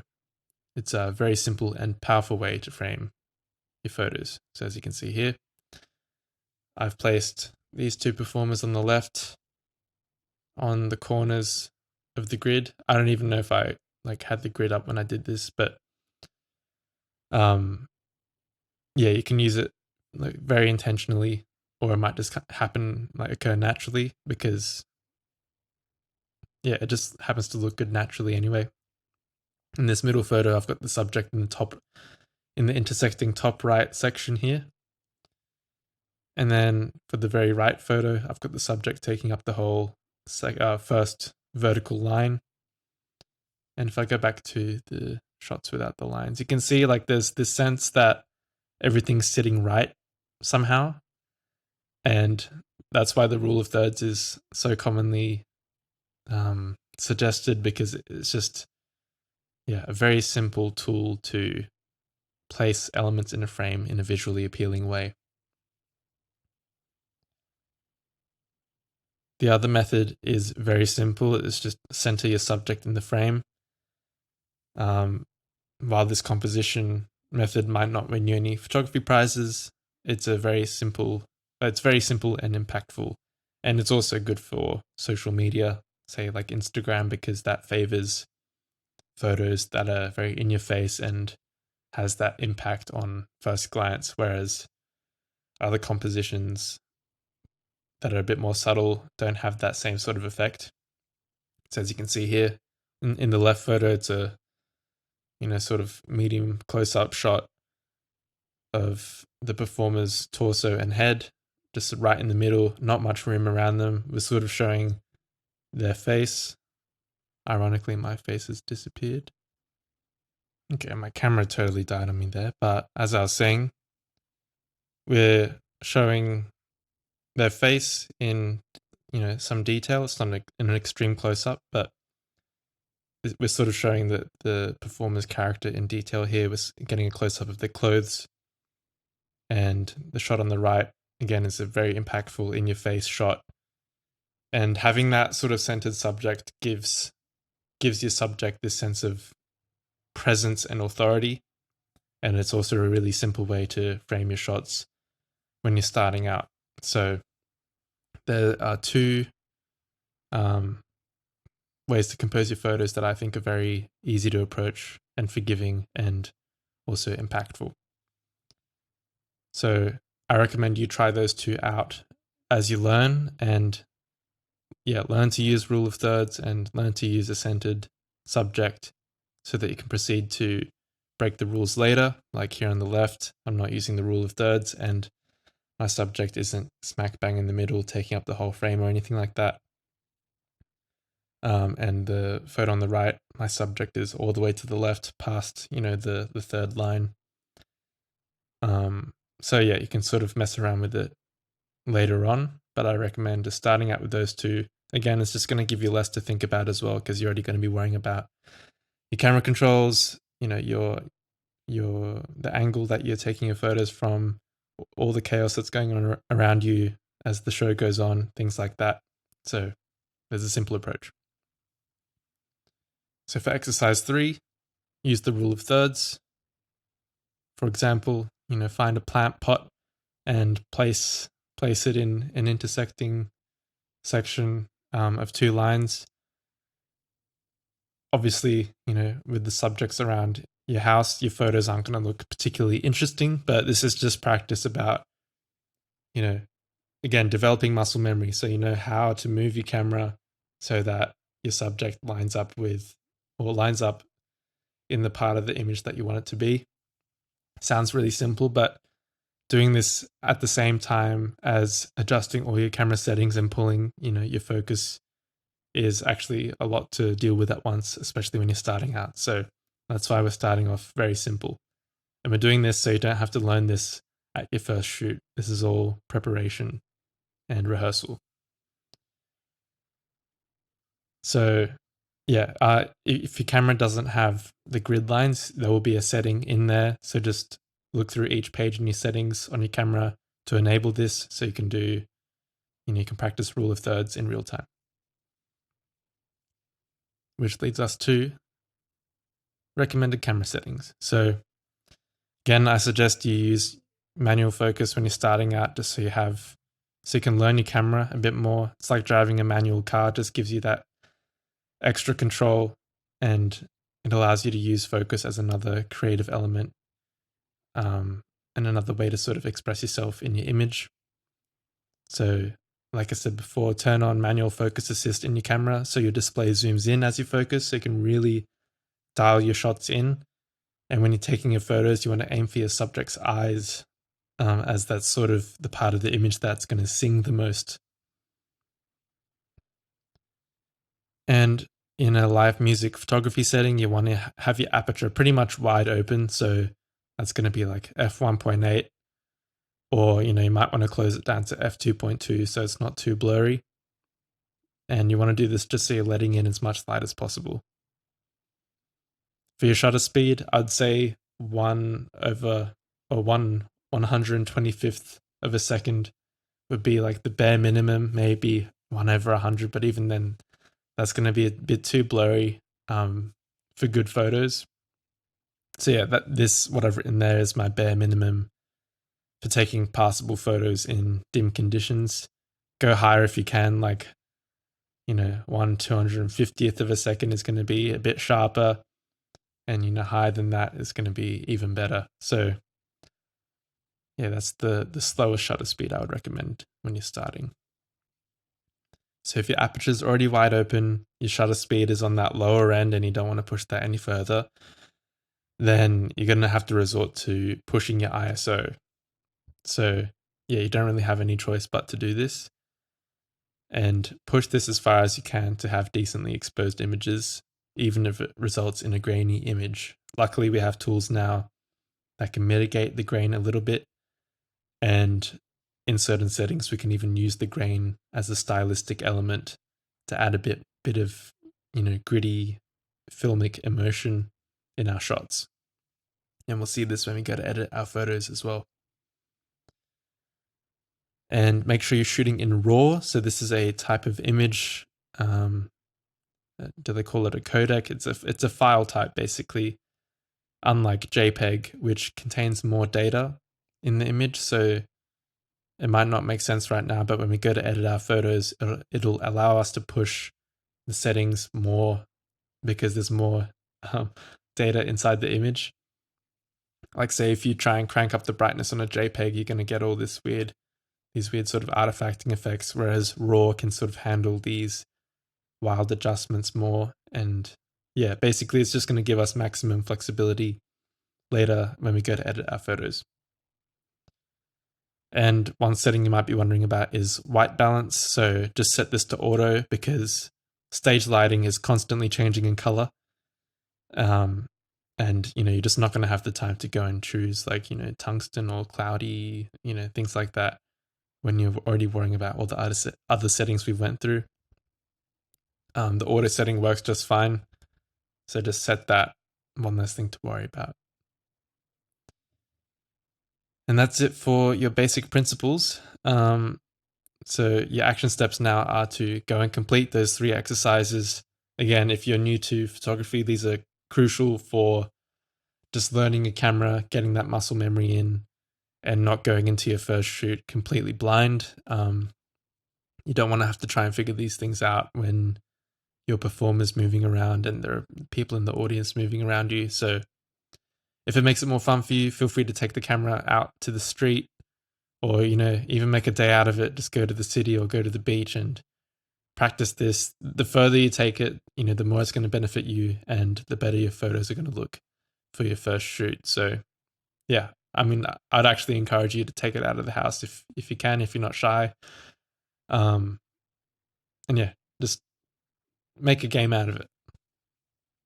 Once you've done that, import your photos to your computer, see how they look on the big screen, and just ask yourself, like, are these overexposed? Are the highlights completely blown out? Do the photos look way too dark? Did I get the subject in focus?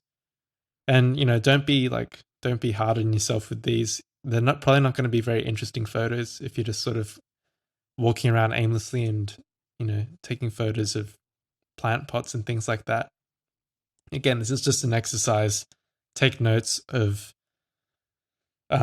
whether or not the photos came out how you intended, and if you so desire, you can start playing around with the edit settings in Lightroom if you want, but that's not necessary, as we'll be going into that in a bit more detail soon. And then once you've done that and you're ready to go and your shoot day's coming up, just set up your camera with the settings we mentioned before so you're ready for the shoot. And yeah, that leads us to the shoot itself, which we'll be covering in the next lesson. So this is an exciting time. You're about to become a live music photographer for real. And yeah, we've gone through a bit of preparation now, but I think this is all very important practice just to, firstly, so you know what you're doing, and secondly, you'll have more confidence in turn. So yeah, we just want to make this a fun, positive experience for you, and let's see how it goes. I'll see you in the next lesson. Again, if you're getting any value out of this, feel free to drop a testimonial, win special prizes, but otherwise, let's get to work, and I'll see you next time.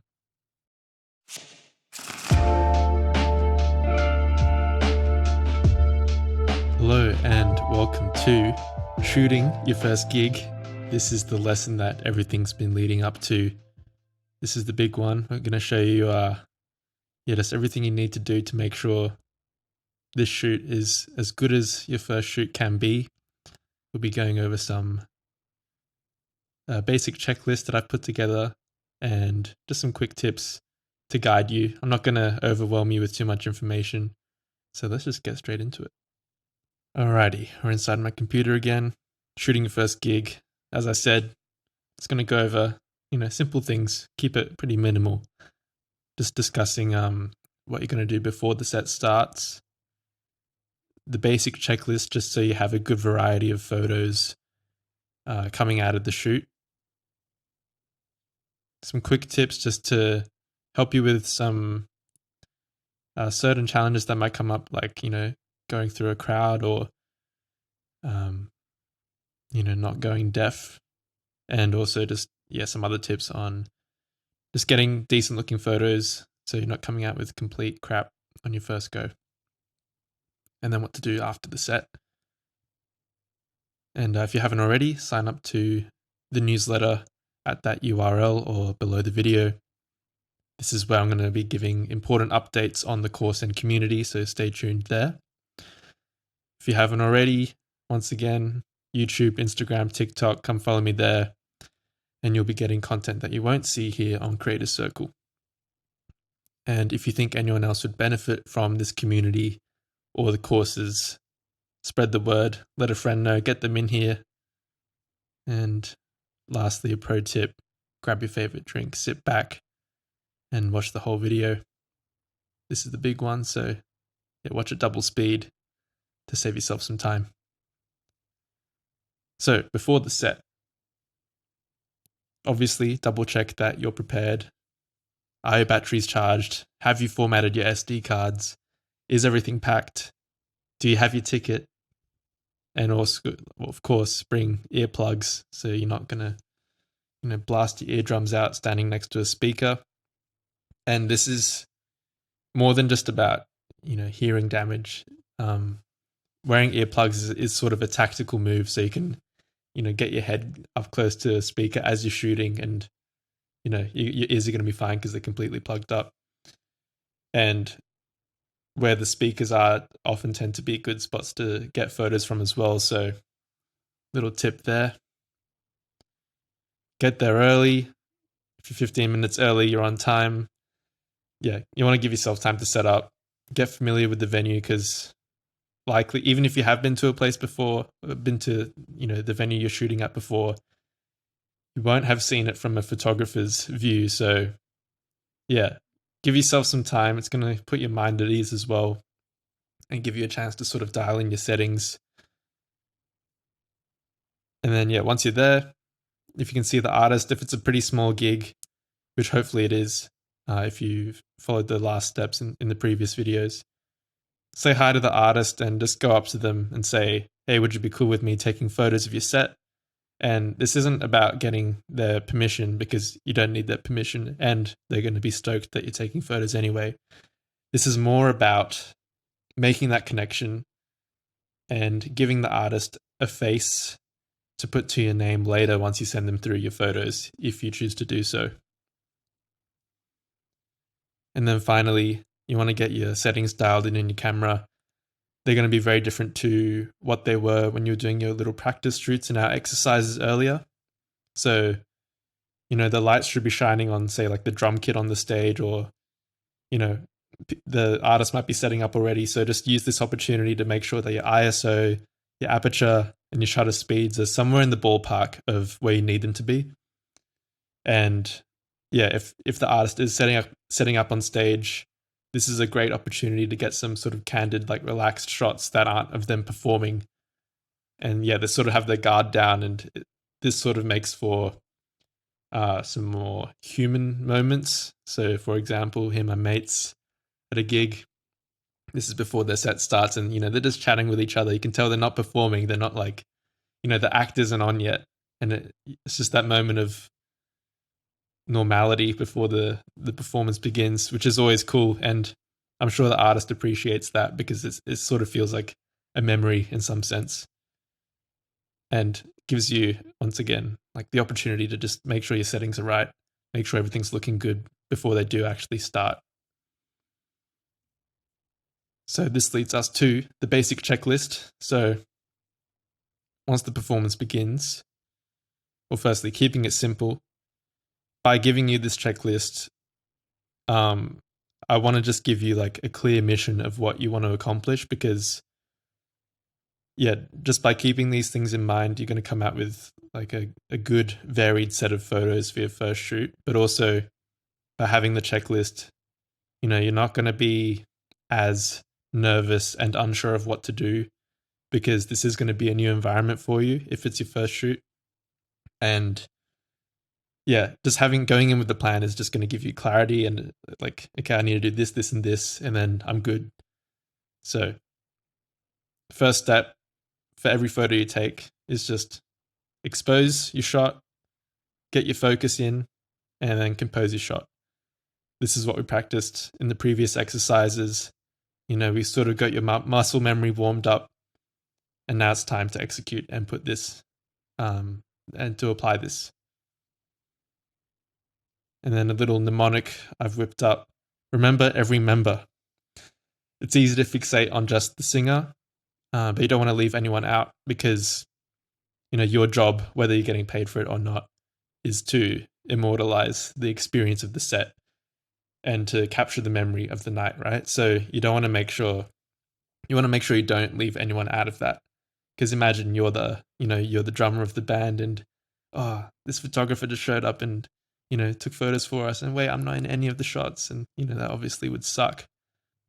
And the next step is the 3 sweeps. So it only takes 3 basic movements to get all of the shots you need for your first set. So let's take a look at that.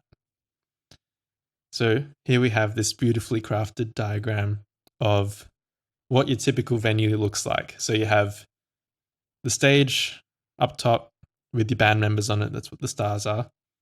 And you have your floor. So the 3 sweeps, starting off with right up on the stage. So you're going to start where that arrow begins, right? At the base of the arrow. Just pick a corner, chill out there while they're setting up, and before they begin their performance.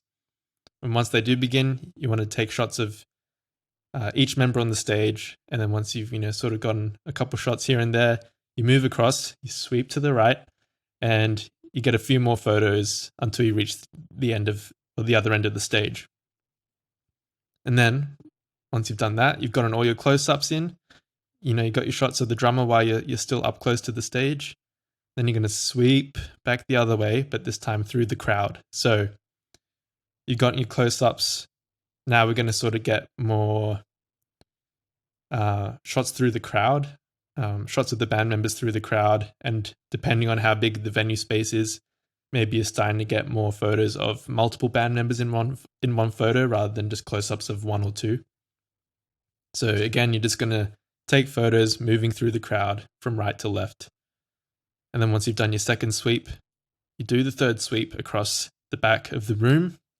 And yeah, this is more to get those wide shots of like the whole room, sort of capturing like the vibe of the room itself and the people in it. And you're going to be getting photos of the whole band from this distance. So if that seems like a lot of information, we'll break it down a little bit more. So let's take a look. So once again, got this beautiful diagram. So this is where I typically like to start shooting from, because there's a bit of waiting time before the set and you kind of want to chill out and you want to try and catch the artist before they start. So I like to sit just by the corner of the stage. And you can see which way I'm looking, or which way you'll be looking. So yeah, just from here, as you're sitting here, you take one shot of the singer, and then you might turn, get a shot of the guitarist, and then, pivot, like shift a little bit over and aim at the drummer and try and get a shot of them. So here's what that looks like. So here's just from that corner. Got the singer, boom. Turn, get the guitarist, boom. And then while you're still up close, get the drummer so you don't forget them. Right? You get the idea. And of course you can, have combinations of multiple band members in there. That makes it a bit more dynamic as well. There's a bit more energy when there are more people in the shot. And then, yeah, so once I've gotten like a photo of everyone I can get a photo of from that position, then I'll move.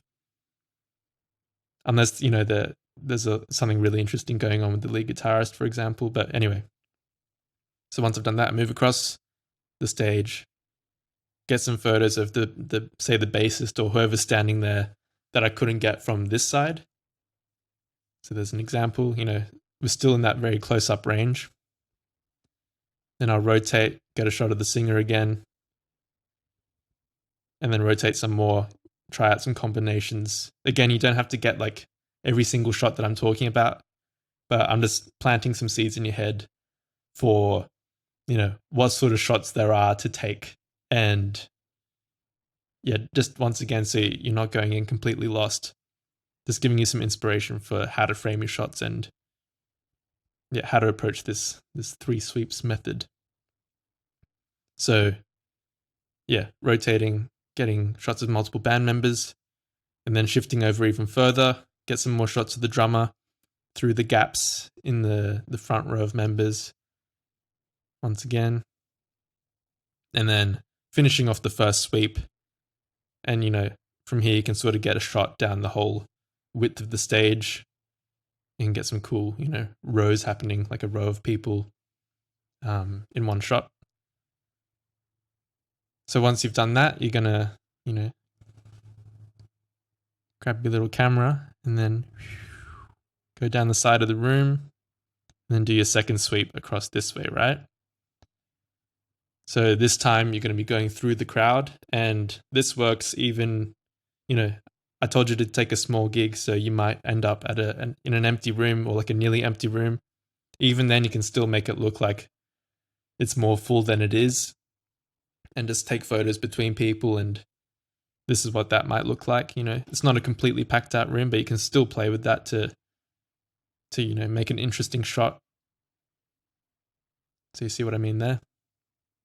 And having these foreground elements just add depth to your image, and to me just instantly make it more interesting than just having like, imagine the room was empty, just having a static shot of the subject with nothing sort of in front of it to give it that depth.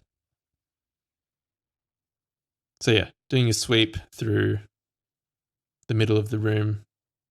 This isn't really in order, but you get the point. You just, move through the crowd, get a couple shots of whoever you can from there, move over some more. And you want to keep moving just so you have that variety once, you have your set of photos. They're not all from the same angle because that's not going to be interesting. So yeah, you just keep shifting around, changing positions, trying out different things. This is an example in a more full room. But again, just using the crowd as a part of the image. You don't want to try and avoid them necessarily, or you don't have to. And then this is a bit more towards the back of the room. So yeah, once you've made that second sweep, you've gone through the crowd.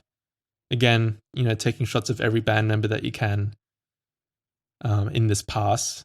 You then go towards the back of the room to do your last sweep. And then this is what, those shots might look like. This is from an elevated, little part of the room that was in this particular venue. But yeah, again, you just do your last pass going across the back of the room to get those wide shots like you can sort of see here. It's less about the character of the individual performer, and it's more about the atmosphere of the night itself. So this is why you want to get a good variety in your photos, because they tell different parts of the story, different parts of the night, and highlight sort of, the different people that make up the experience of the event. So yeah, that's why I'm encouraging, just trying to get this variety of shots for your first shoot. So let's jump back into the presentation.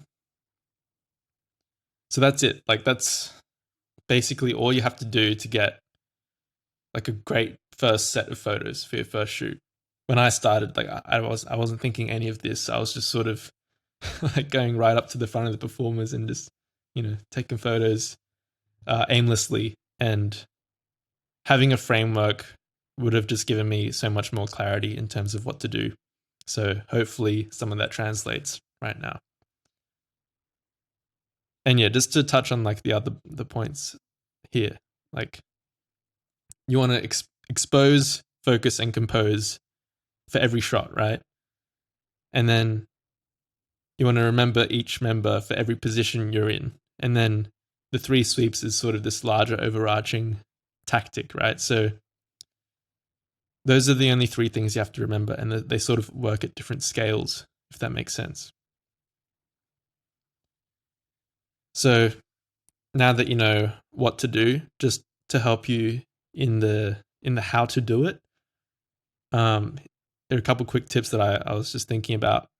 So first one is to take a knee, right? So since you're going to be in a pretty small venue for your first shoot, it's probably going to be like, could be a dive bar, could be a small room. The stage isn't going to be elevated, or it's not going to be elevated like, like a festival stage is. So to get that sort of like dramatic rock star, like professional looking photo, that's at a high angle, you're going to have to lower yourself instead. So yeah, my suggestion is to drop down on one knee and like, crane yourself up to get those shots at the very front of the stage. And so yeah, this is for when you're doing that first pass. And then when you're going back through the second time through the crowd, you might be feeling intimidated by, the fact that you have to push through this whole crowd.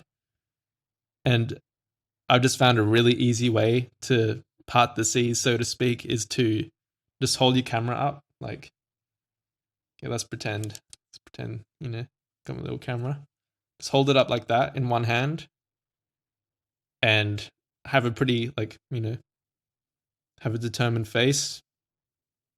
Like you're, doing some serious work, and people will just move around you like you're a magnet that repels, right? So don't be timid, just do that. And don't let the crowd stop you from getting the shot, because the photos are the only thing that's permanent. Whereas the the nervousness of having to push through is not. So,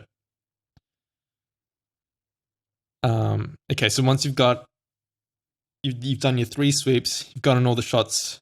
Like, these are sort of the essential shots, right? To get that, that primary selection of photos. You got the close-ups, you got the, halfway, like in the crowd shots, and you got your wide shots from the back of the room. So that sort of covers everything those are the basic photos, right? And once you've gotten all those essential shots, you can sort of have fun and experiment for the rest of the set. Like, you're sort of free now to do whatever.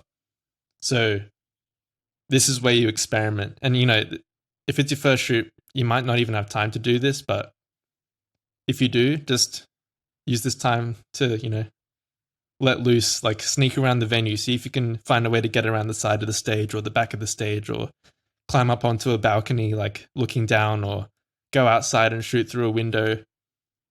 And yeah, either do that or experiment with like a camera technique you saw on Instagram, or, invent your own camera techniques, because that's sort of where you develop your own style, right? So once you've done your 3 sweeps, this is where you can sort of start to develop your own style in photography and get creative and just invent things and, I guess have fun with it. But again, don't stress about this too much for your first shoot. It's just planting the seed. So the set ends, everyone cheers, and you got on your photos. So this is another chance to just make another connection with the artist. Either, like, if you didn't get a chance to say hi before, now's the time to say, hey, I just took some photos. Like, is it cool if I just send them through to you on Instagram? And, again, this is more to just make the connection with the artist and to put a face to your name when you reach out to them later.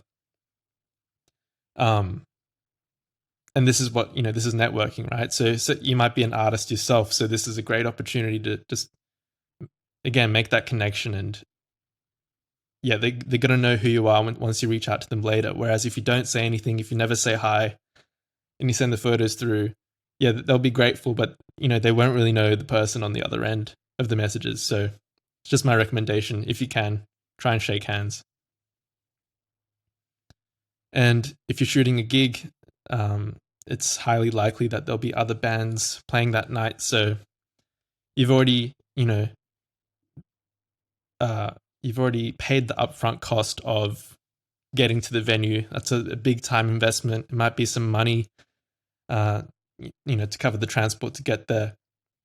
So you may as well stick around, and shoot the other artists. So now that your settings are dialed in, you've done you've done one round already. You'll probably take even better photos. In fact, you will take better photos on the next set, right? So if you can, stick around. And again, like later on, once you've edited the photos and you want to send them to the artist, you're going to be getting like 3 times your return on investment, because you can now send them to 3 different people instead of just one. So you've stuck around for the other bands, shot all your photos, you've shaken all the relevant hands. It's time to go home, and that's it. You have now completed your first set, and you're officially a live music photographer. So, congratulations. This is a big step, because it was a lot to already invest in the equipment and to do your practice exercises, but now you've actually gone out into the world and, applied the idea, the commitment that we made at the start of this course, that you will go out and shoot your first set by the end of the week, or whatever time frame you set for yourself. So that's worth a little celebration. And that's the hardest part of this whole process done now. The rest is just editing and sharing the photos, and that is all a very rewarding, relaxed process. So this is sort of like the climax of the story. And now you get to chill out. You're home, and it's time to edit. So we'll go over what we learned today. Just some things to do before the set, what to pack, when to get there, who to say hi to, and just how to warm up and dial in your camera and yourself mentally before the performance starts. And then the basic checklist, we have expose, focus, and compose every shot. Remember every member and try and get a photo of everyone you can from each position you're in. And use the 3 sweeps to sort of guide your movement throughout the set. So you end up with a variety of photos, from close-ups to shots through the crowd to wide shots of the whole room. And I gave you some little pointers to get you through your first set. And we discussed what to do after the set so you can maximize your first outing as a music photographer. And that's it. So yeah, if you got any value out of this, drop me a review on this course at that link. There's some special prizes up for grabs for those who do.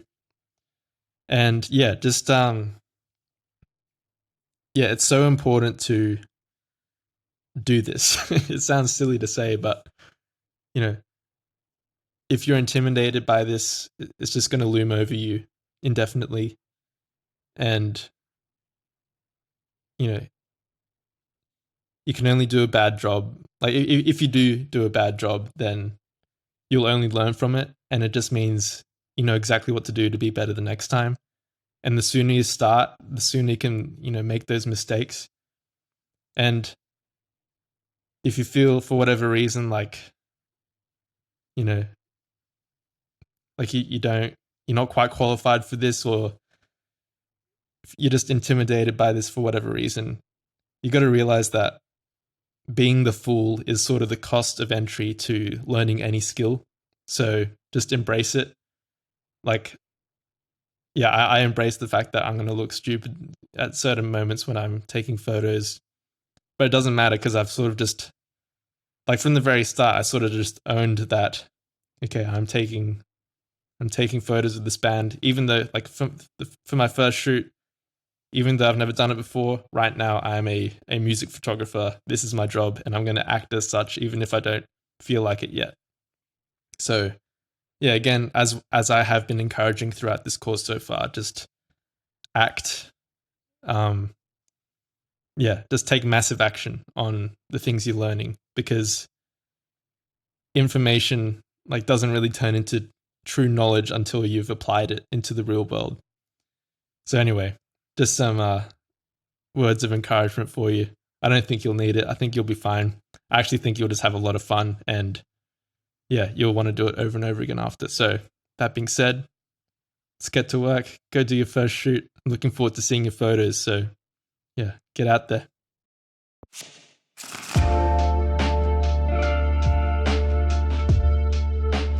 Hello and welcome to the final lesson in your first week of becoming a concert photographer. So you've just come back from your first shoot, which is massive, and now it's time to edit photos. So like I said in the last lesson, the hard part's done. This is where, this is the part of the process which is all relaxed. You can just, rifle through your photos, just tweak some settings, and it's all very satisfying and fun if you know what you're doing. So let's get into the presentation and we'll learn how to edit. Alrighty, we're inside my computer, and in this lesson we're going to go over the basic editing workflow, how to export, organize, and send your photos to the artist if you choose to do so, and where to go from here after you edit your photos. If you haven't already, sign up to the newsletter at newsletter.jaderyuki.com. This is where I'll be sending out important updates on the course and community, so make sure you're signed up there. Make sure you're following me on these channels. You know this by now. This is where I'll be posting content that you won't see in Creator Circle. And spread the word. If you have a friend that you think would benefit from Creator Circle, let them know, get them in here. And if you've gained any value from this course whatsoever, I ask you come and drop me a review at testimonial.jaderyuki.com or in the link below. And there may be special prizes on offer. So jump on over there and finally, pro tip, grab your favorite drink, sit back, chill out, and watch this video in its entirety, and watch at 2x speed to save yourself some time. So with that being said, let's edit your photos. So, the basic editing workflow just consists of importing your photos from your SD card to your computer. And then we'll just do some batch adjustments to get everything sort of looking right before we do our actual edit. And then little cheat code for your first batch of photos, which is to edit in black and white, and I'll explain why. How to narrow down your selection so you go from probably several hundred photos to just like the best 10, 20, 30 photos. Basic adjustments, so this is the actual editing process. How to sort of compose, crop, and what aspect ratios I use to edit photos. And just some effects that we'll see in the editing program. So let's jump into Lightroom, where I have organized some photos from an old shoot. These photos were taken just in a small bar, like almost a dive bar setup, with a small stage, not many angles, pretty like standard lighting. So I chose this set because the photos firstly weren't particularly amazing. I don't think it was my best shoot by any means. And it's also a venue, like a type of venue that you're going to find anywhere. It's not like a super quirky and unique venue where you won't be able to really relate in the edit. And it's not like a stadium or anything like that. It's just a standard stock sort of small music venue, which you'll probably do your first free shoot in. So yeah, starting off, you want to import your photos, right? So to do that, just go up here. I'm using Lightroom CC, by the way, not Classic, just to make that clear. So add photos, and then here you can either use your file browser to import your photos or just select the SD card that you've put in.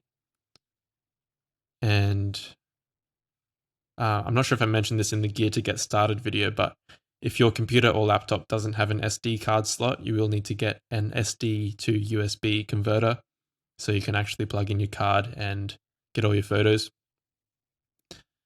So then it might take a minute or two for all the photos to come in through Lightroom. And then once they're all in, just fix that real quick. Once they're all in, then you're good to go. So the first thing I do is my photos come out really dark. Like even though I expose my shots properly as I'm taking them, they come out dark in Lightroom. So first thing I do is just sort of fix that across all the photos so I don't have to like manually adjust each photo. And it's just going to save me a lot of time. So just want to get the exposure sort of in the ballpark of where I need it to be, just so it's not too dark and also not too bright, so I'm not pushing it too far. So somewhere in the middle, and I'm going to press G to go to my grid. Let me just deselect all these. So then I select the photo that I just adjusted, Command C or Control C, and then select all by doing Command A or Control A, and then just do Command V to paste those settings across all the photos. And while that's going, I'll just explain something. So in this shoot, I had about 240 photos, which is actually, less than usual for me. I end up getting several hundred photos because I use Burst a bit more often these days. But obviously you're not going to be, giving your artist 240 photos, and not every photo is going to be good. As you can see, most of them will probably suck. So I'm going to show you how to sort of whittle down everything to those, like I said before, top 10, top 20, top 30 photos that you can proudly hand over to the artist. And while we're here, what else can we talk about? So there's like a rating system here, which we'll be using to whittle down our selection. You know what, let's just get into the edit. So what do I want to talk about? What order? So we've got our batch adjustments. So yeah, the cheat code is to edit in black and white. So if you're experienced with editing, obviously you don't have to do this, but when I started out, I edited in black and white because I found this to be the fastest way to just get professional looking photos out the gate, because I sucked with, I didn't know anything about color theory, and I was new to editing photos as well. So having to do all these different steps was a bit overwhelming and didn't make the process enjoyable. So for this first week, I'm going to prescribe the same method to you to use to edit in black and white. And what that does is, as you can see here, it just reduces the amount of information in the image by like a whole dimension, So yeah, once again, I probably should have done this when I changed the exposure. But just apply that black and white edit to all your photos so you don't have to do it for each one. Right? And then let's get into the edit. So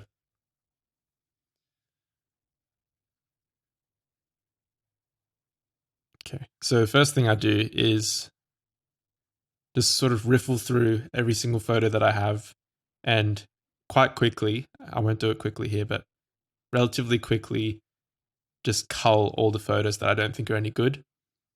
Obviously, on your first set, you're not going to have a point of reference really for what is good and what is bad.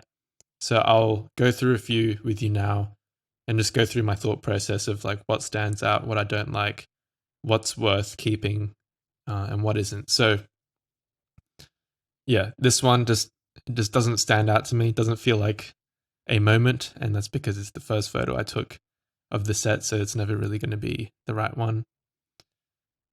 And just turning up the brightness here. So another trick I like to have is, we've set all our photos at this exposure already, but if I need to bump it up on a few photos, I bump it up, and then I do Command C. So that way, if there are any more photos in the rest of the selection, I can just paste it again to bump up. It's not going to let me do it because it's still adjusting. Command C and then Command V to bump it up for whatever photos need it later on. So anyway, selection process. So this one here, I'm kind of liking this one a little bit because, this guy, the guitarist, is looking very passionate as he plays, and I like the expression on the vocalist here. So, and I also kind of like how there's a bit of a shape going on with these three people on stage. So I think this has potential to become a photo. So I'm going to press 1 or go down here and click on the star, and that's going to put it in our first tier of selection. And as you'll see later, we're going to incrementally go from 1 to 3 stars, and that will whittle down our photos to the very best. So, this one I don't like as much because, the vocalist doesn't have the expression.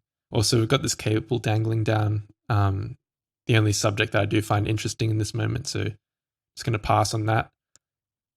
So I'm not doing anything. I'm not adding any stars. I'm not selecting anything. If I don't like the photo, I just move on. And here it's a little bit bright, I think, and looks a little bit out of focus. So I'm always looking at if the focus is locked in on their eyes. That's what I'm aiming for. So this one here it is. So this looks all right. I'm not too thrilled with this one, but for the sake of demonstration, I think it has potential, so I'll give it 1 star. This one here is pretty cool. I like the amount of backlighting going on here and how it's sort of lighting up the fog. However, his face isn't showing, but his hair's cool enough where it just looks cool anyway in the light, so I'm going to hold on to that. I don't like this guitar poking in, but that's fine. This one here, yeah, it's all right. Again, he's rotated a little bit too far out. He looks kind of cool here, but it's just not quite enough for me to rate it 1 star. Here, the expression's good and the pose is really good, and I like the angle that I'm sitting at. but I just don't like how the light's only hitting the back of his head and not his face. So I'm just going to move on. This one here feels a bit better because he's leaning back into the light. And, it's hitting his glasses and it's sort of acting like a focal point there. So, yeah, I'm going to give that 1 star because I like that. This one here is a cool shot as well. Again, just cool pose. The light's hitting his face enough for my liking. And yeah, I like that it's, it's in focus on his eyes. I don't like how the guitarist is just sort of poking out of his body. But that's fine. Give that 1 star. Again, cool pose, same sort of deal. 1 star. This one's a bit out of focus, so I'm not loving it. Let's brighten it up a bit. Yeah, actually, I do like that. Again, the guitarist is what I'm not liking in this image. I'm just going to use my trick from before and just paste those old exposure settings so my photo is instantly bright without me having to adjust it.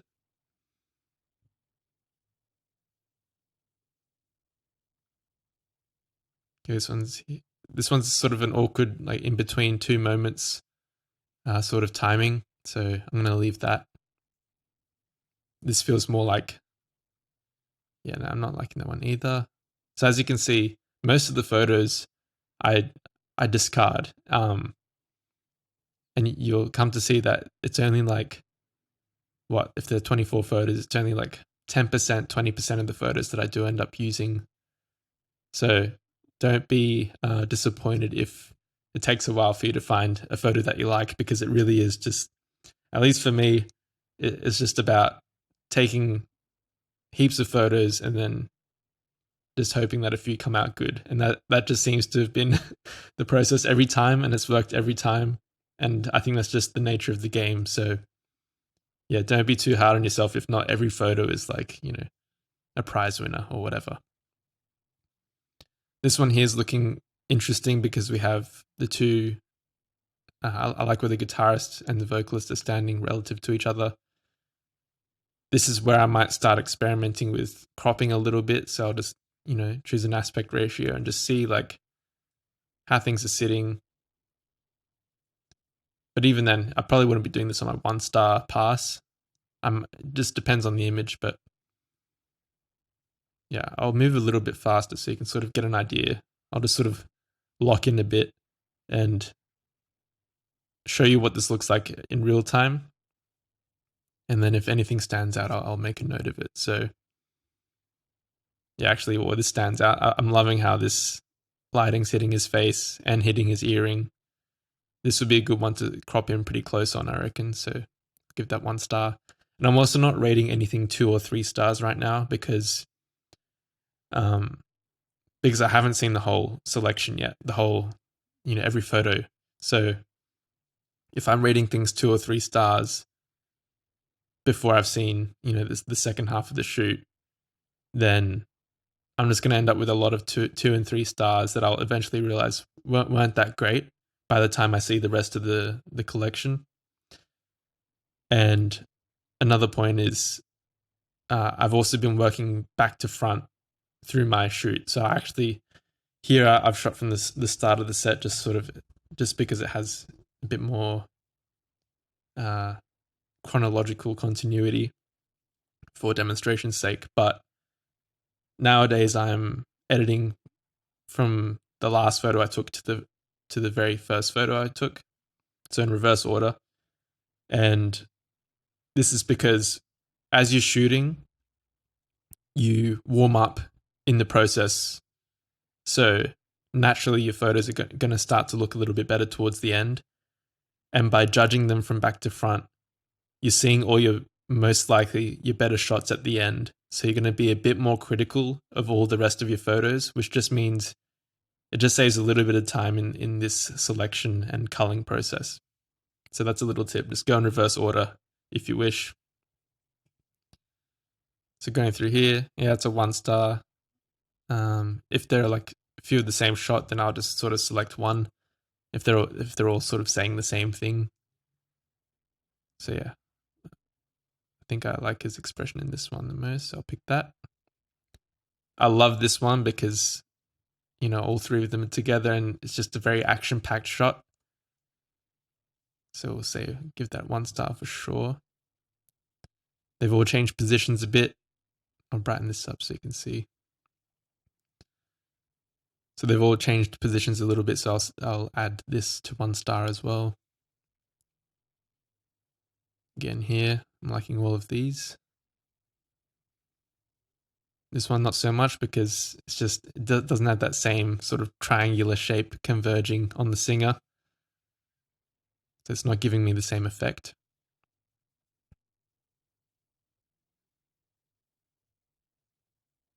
That one's cool. I like the pose. Again, this backlight, this lighting through the smoke is really cool.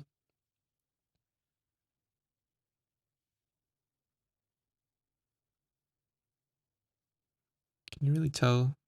Yeah, I'll save that.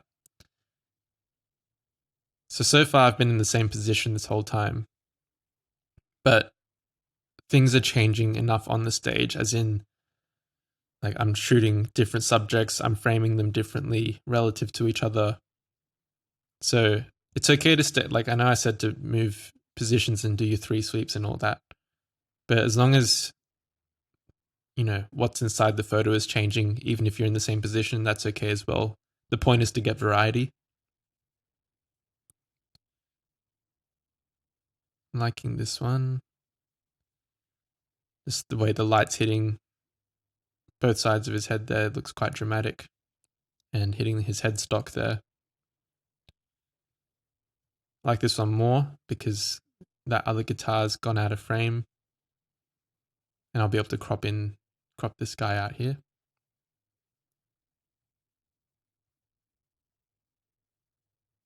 I haven't gotten any shots of the keyboardist yet, so I will just take a mental note of that and make sure I 1 star photos of him. This one's a little bright, so I'll bring it down. Yeah, this one's okay. I think it might be a little bit. It's not overblown, I don't think. Maybe a little bit. But I don't know, just the expression isn't quite landing for me. It just looks, by that I mean just a little bit awkward. It's still a little bit between moments. Whereas this one feels a little bit better. It does look a little bit overexposed.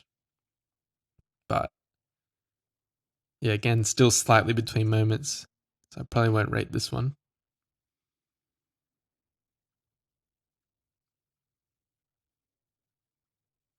This one's pretty cool. I like that one. For some reason, I like this one more. I think it's because of the hand placement as well. And I know we're going very granular on this lesson compared to the other ones, but I think it's important for me to do that just because I think by, going through each photo and explaining my thought process on each one, you'll sort of start to see patterns on what works and what doesn't. And it's such a subjective sounding way of, judging a photo. Like, does it work or does it not work? But it has an effect that I think is objective. Like, I don't know, most people would say this photo works more than like this photo, and you can't really it's not a scientific fact, but you can just sort of agree, again, subjectively, the fact that he's facing away and this mic's blocking this guy's face and this guy's awkwardly out of frame makes for a less interesting and compelling photo as, where's that last one we had? As say this one, right? Like this one just works better for some reason. And it's probably because this guy's silhouetted really nicely against this smoke that's lit up. There's no one else in the photo that's awkwardly cropped out. The keys are illuminated nicely and it's showing what he's doing, it's telling more of a story. So by going through each of these photos, yeah, I just want to hammer in what I'm thinking is working and isn't working, because I've seen literally thousands of photos, tens of thousands of photos, and gone through this process. So yeah, by just verbalizing that, I hope to accelerate your learning of, yeah, again, what works and what doesn't for you. And the more you can sort of pick up on this in the edit, the better you'll be able to anticipate it when you shoot next time, because you'll know what works and what doesn't, and what photos come out nicely, and you'll sort of know how to place yourself and adjust your camera angles and all that when you're actually shooting. So you're just going in and slightly more informed on the next shoot, and that compounds and compounds, and it starts to translate across venues, across artists, and yeah, it just becomes this. It becomes instinctual, basically. So, okay, I'll speed it up a bit just so we're getting a bit more variety in the shots. So, okay, here, this is a pretty different shot because we have some foreground elements. So, yeah, we have this, like, I think this is the edge of the stage, like the side of the stage, and this is the keyboardist, I think. Yeah.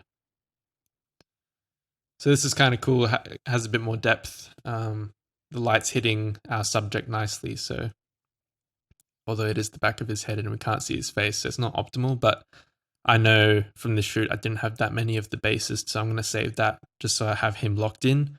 I've ticked the box that the bassist is included. Here we go. His face is turned now, but it's a bit overblown. So yeah, I'm not loving that, but I'll save it anyway because I know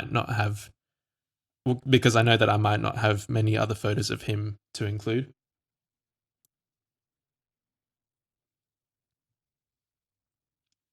And going through again, yeah, it's not standing out. And when I do this, I sort of just sit here and like go through it pretty quickly and just wait for something to stand out. That's sort of how I think, you might miss a few good ones by doing that. So I wouldn't go too quickly, but it is important to sort of observe how your mind reacts on first impression in that like first millisecond of seeing the photo. Because if the photo for whatever reason does like, jump out at you, then that's a really good sign that it does work. And I think your subconscious knows that better than your conscious mind might, especially when you're starting out. So it's another good little trick to, yeah, just make your selections. So I might try that trick now and just wait till I'm liking these photos. Just wait for things to stand out a bit more. This one's cool. Again, not enough of him sort of in frame for me to save it. And also, if you accidentally hit one star, just press 0, or I think you can just click on the star again to make it disappear. Not loving these. This one's cool, but he's hidden in the light a little bit. I won't go into these adjustments right now, but it's good enough to save. Nothing's really standing out here. Maybe this one a little bit. To be honest, not really. It's going to power through. This one's cool with the light moving across, but it's sort of blocking this guy a little bit. This one's cool.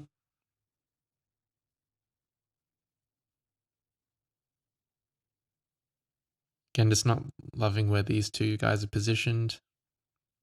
But this might be good to sort of crop in on. Again, I'll explain the cropping once we've made our basic selections. So yeah, that's kind of cool. Again, another one where we can sort of mess around with the crop.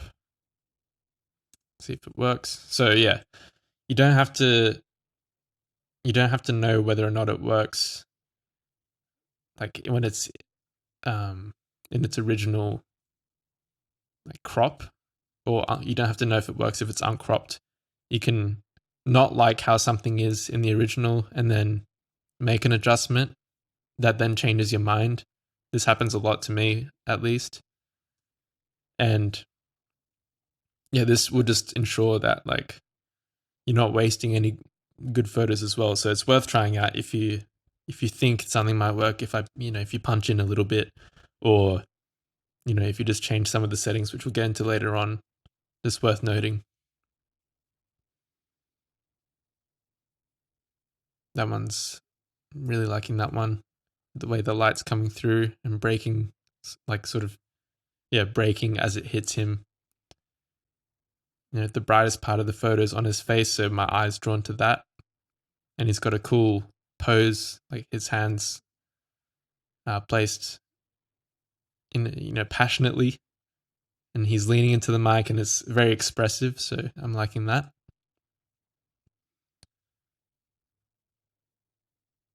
This one's pretty cool as well. I like how his boots sort of, his legs coming out towards us.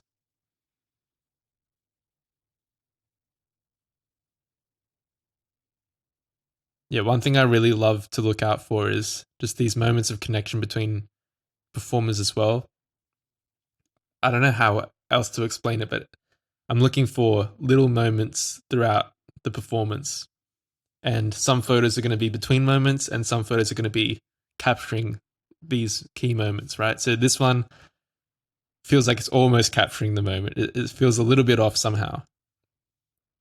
But I think that'll make more sense as we find more of these little moments.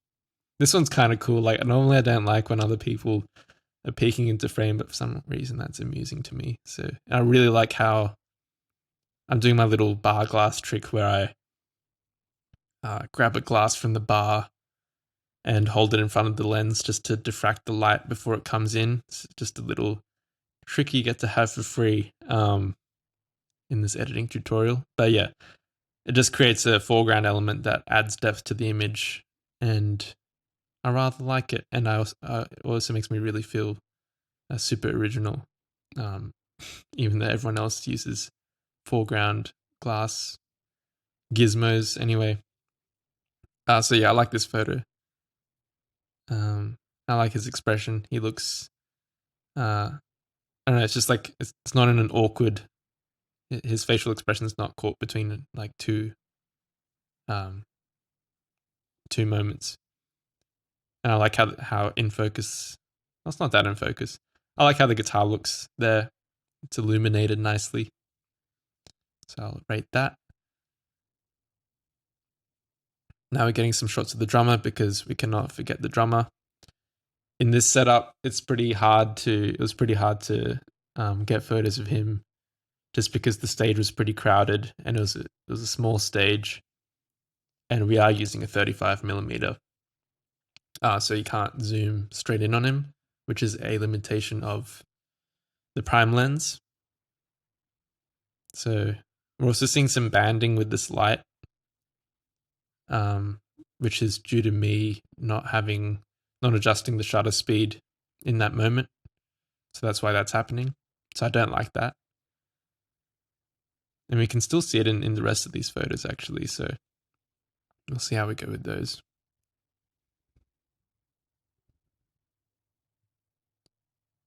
Yeah, still showing up here. Anyway. Yeah, this one's cool. I like how expressive he is here. So I might give that 1 star.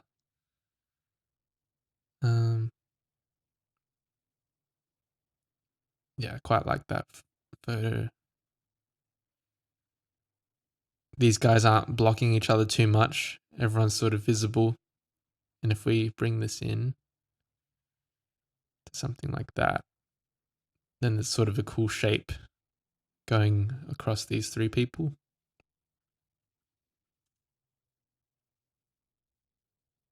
That one's a bit overblown. This one's cool. Again, this guy, like, we're definitely, as photographers, we're definitely at the mercy of the artist. And this front man happened to be very physical on stage, which always makes for good photos. And he has a cool look. Like, it's not every day you see a haircut like that. And those glasses, he's got jewelry on, which looks cool in the light. He's dressed nicely. So any artists watching, take note as well, because this is how, this is how what you wear translates in photography.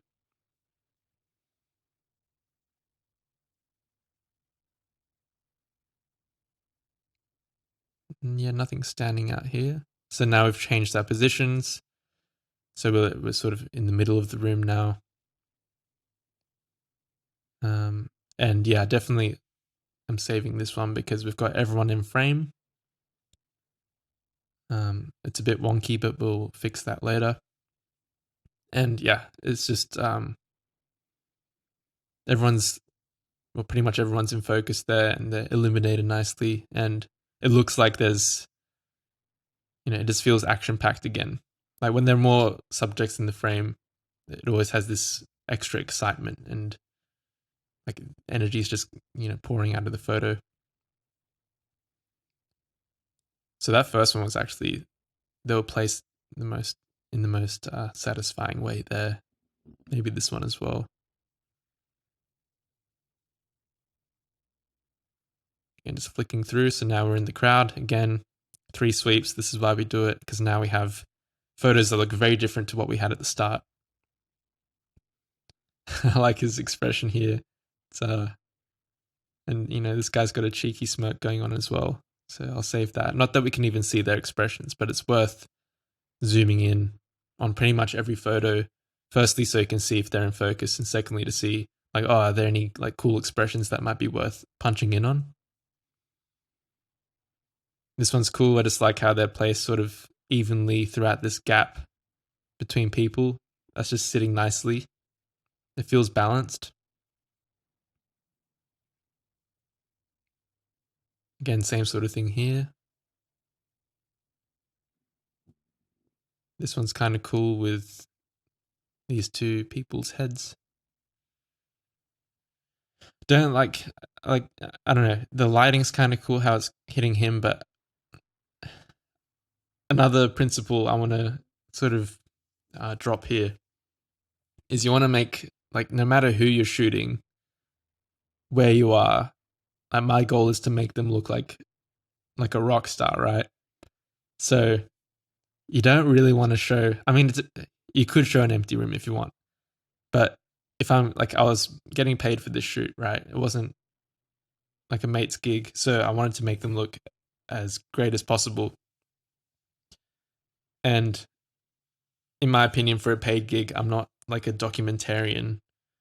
I'm there to serve the artist. So I want to make them look like a rock star. I want to make the room look packed, and put these people like on a pedestal and make them look, like rock stars. It's the best way I can explain that. So unless I'm intentionally wanting to show an empty room, like say, I've shot for friends of mine, and I'm working with them over a long period of time. So I intentionally wanted to show empty rooms with them because I wanted to show like the reality of the situation and how these were sort of the humble beginnings. And yeah, they did start out in empty rooms because, I knew that they would develop and grow the audience and there would no longer be in empty rooms in the future. So that's, again, like storytelling. I might be getting too advanced right now, but you're telling a story with every photo, right? So just be conscious of what's being told in each image. And here, the story is they're playing to a pretty much empty room, and that's not what I want to tell when I'm getting paid to serve them. So, again, might be too advanced, but it's just what goes through my head when I'm selecting photos.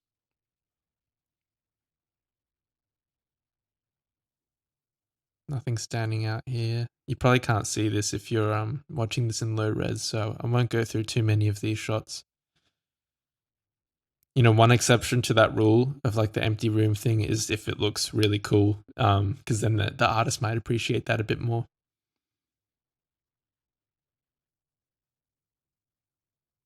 Yeah, these are cool here, pretty overexposed right now, but very expressive.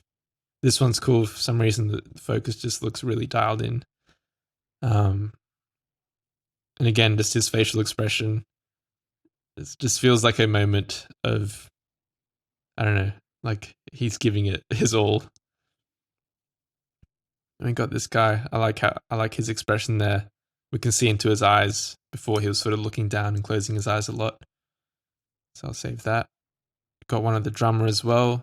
I like sort of pairing up two musicians in photos, so I'll save that. Got some more of the drummer, which is good because we want to make sure he's happy as well. Got a couple decent ones there, so I'll save those. I like this shot a lot. Just the pose, the backlighting, where the light's hitting his face. And yeah, we haven't gotten many of the keyboardists, so I want to get some more of him. This one's good. We can see his face. That one's good too. Can't see his eyes really, but you can see his smile.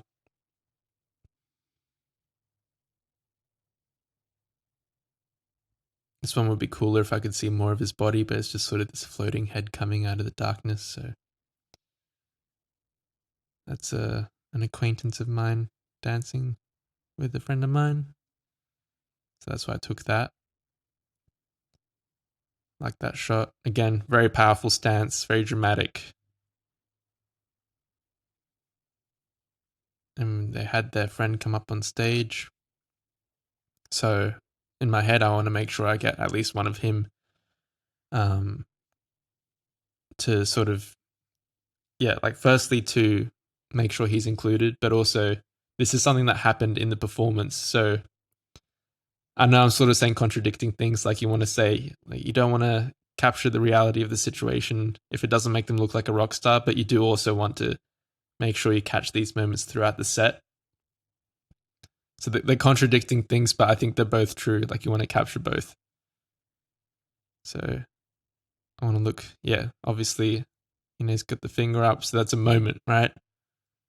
So I want to make sure I have that. And he's glowing like a light bulb right now, so I'll bring that down.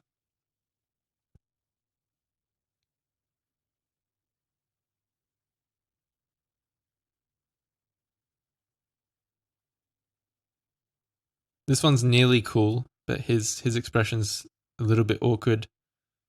It might be worth saving anyway.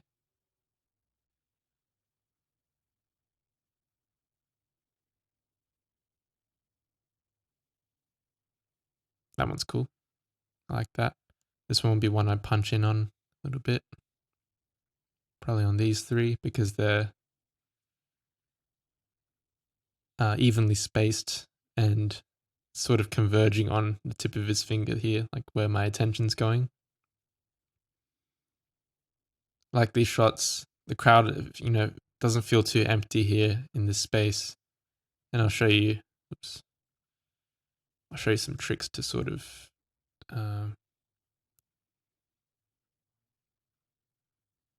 work with this a little bit more. So now it feels like, okay, it feels a bit more like a full room compared to some other photos we saw earlier. I'm not trying to like fake anything either. It's just suggesting that there's more people than there might be. We're not being too we're not fabricating anything really. So yeah, I think you get the idea by now. I went on for a while about that. But hopefully you can start to see some patterns in terms of what to look out for. And yeah, I hope this translates well to your own editing. What the fuck? What was that? Did you see that? Some balloons just came out of nowhere. What's going on? Okay. I don't know why that's happening. Well, I'm going to power through that. Oh, that was interesting. I'm not sure if that shows up in the recording, but all these balloons are surrounding me. Is it because I keep saying balloons? Anyway. So, yeah, well, we're at the end of the roll now. So, yeah, again, just think, does the photo work or does it not work? And if it's too much to even think about that, then just listen to your brain's response on first glance. And if it lights up a little bit, then try and figure out why. I know it's very vague, but yeah, this is why I want to show you all these different instances and let you sort of connect the dots, because that way, I think that's the best way where you can really learn and make this an instinctual process. Because in my opinion, like for me, making the selection is based on instinct, and you can explain why something works, but being able to explain it doesn't necessarily take away. I don't know, how do I explain it? I think it's primarily instinct, and then we can sort of guess at why it makes us feel that way, makes it like why we respond to a photo in such a way. But at the end of the day, they're just explanations, and it doesn't change the fact that we just do feel a photo or we don't. So again, it's all very wishy-washy, but that's the process. That's how I do it, at least. And it's not a university style approach to learning photo editing, but again, this is a pretty I go about things in a pretty rough around the edges way, and very much based on feeling. And I think that trusting that is the best method for me anyway. So with that being said, let's continue. So we've made our selections. How do I want to do this? Let's just pick a couple of the best photos, and we'll do some basic edits on them. So which ones did we like? So, okay, I'll explain this. So once we've made our first pass, right, we've gotten all the photos that we like at least a little bit, and we also have a bunch that we said, okay, we're not too interested in these. So what you do after that is you go up here and click on 1 star, and now all your photos here are going to be filtered to just show the ones that you rated 1 star. So once you've done that, you're going to go through this again, and this is where discerning between a good and bad photo gets harder, because you've now chopped away like the bottom 60% and you're left with the top 40, so you have less like range of quality. But again, we're just going to apply the same process. Which photos make me feel something, and which photos don't. And you're probably not going to get this, the instinct's not going to be quite there on your first shoot, but it's worth practicing anyway, because this is the process that you're going to use later on. So you may as well start now. So again, I'm just going to look out for which photos are really standing out now, like are sort of getting towards the cream of the crop and really culling the ones that, just aren't quite there for me yet. So for me, this is feeling like a 2 star. It's just standing out a little bit more out of the bunch. This one here feels good. It's good expressions all around. The shape, the silhouettes of the subjects are sitting really nicely. It feels balanced. It's lit well. And yeah, just feeling wise, it feels like there's energy there. Like you can almost hear the music sort of bursting out of this one. Yeah, I'm not sure. See, like I'm hesitating on this one, so I think that's enough to make me say it's not a 2 star. I like this one. You can see it's all just instinct, especially at this point, like really just trusting what jumps out. This one jumps out at me. Again, I don't have too many of the bases, so I didn't select any of him just then, like based on instinct, but I know that I don't have many of him, so I went back and made sure that he was selected, so he's there in the final 3 star, like final selection that we're going to send. So just powering through. This one, I think there's potential in the edit. So I'm going to save that and I'll show you how we can go about that. Love that one. I like this one as well.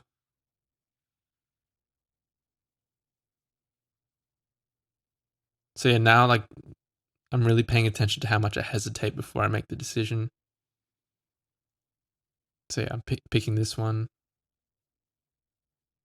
Love that one. Like, yeah, it's just instant when it feels right, it feels right. And like I can almost say that that's going to be a 3-star one. And I have edited these photos before, so I might be a little bit biased.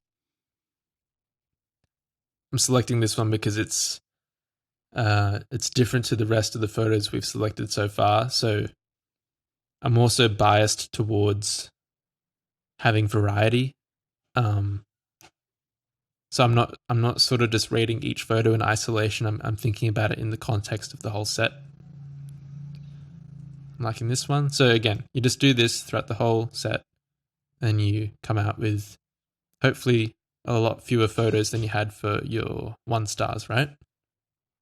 So then we go back to our grid view, press G, click 2 stars, and now we are down to these photos. And this is, I'd normally have a lot more photos here when I get up to my 2 stars, but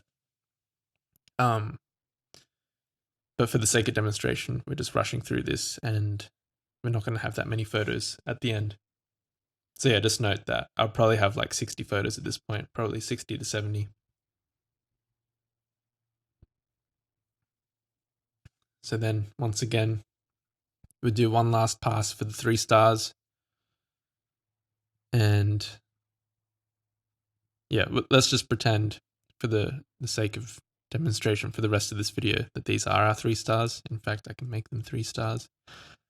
So I've done that third pass and I said, okay, these are the ones that really jump out straight away, or I see potential in, or I like the only photo of the band member that I got, or is a very different angle that sort of is different to the rest of the set.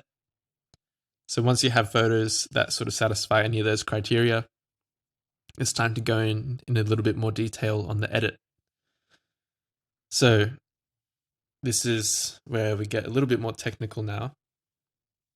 The selection's all very feeling based, but there are some more, I guess, guidelines you can follow when it comes to the actual adjustments.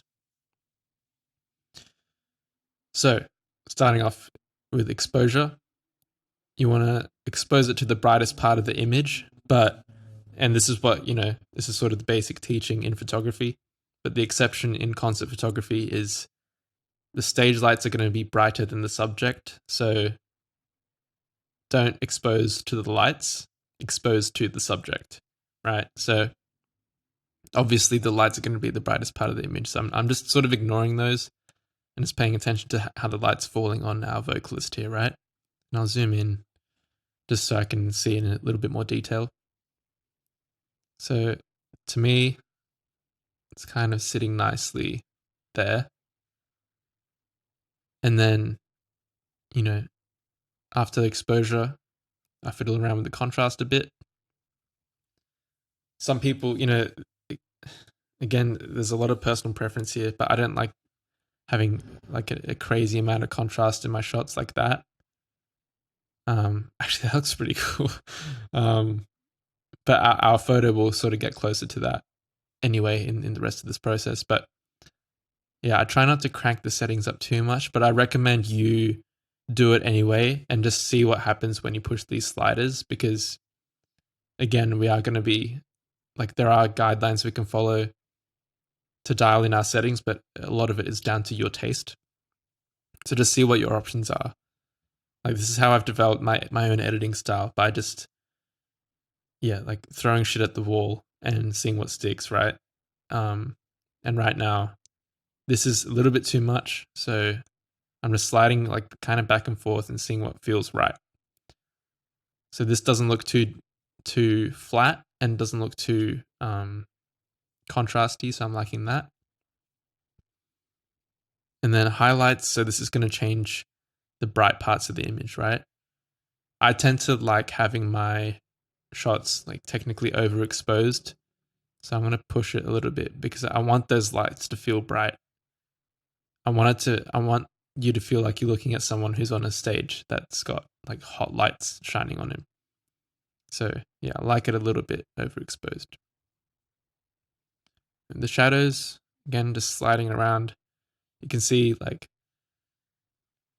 this looks a certain way, like this gives you a certain impression, and this gives you another, like a different style just by changing one slider, right? Because here we have, all the noise comes out in the image if we lift the shadows, and you can see more of the stage, and it just feels way grungier and grimier. But if I just change the shadows, now it looks very theatrical and dramatic, and it's a whole different look just by one slider. So again, just like play with each setting and see how it changes the feel of the image and how it makes you feel. And like it changes what story we're telling just from this one photo. Like by lifting the shadows, we can now see this scribble on the speaker, and that just adds to that grimy look. Whereas if we drop the shadows, that disappears. So now it is a different image.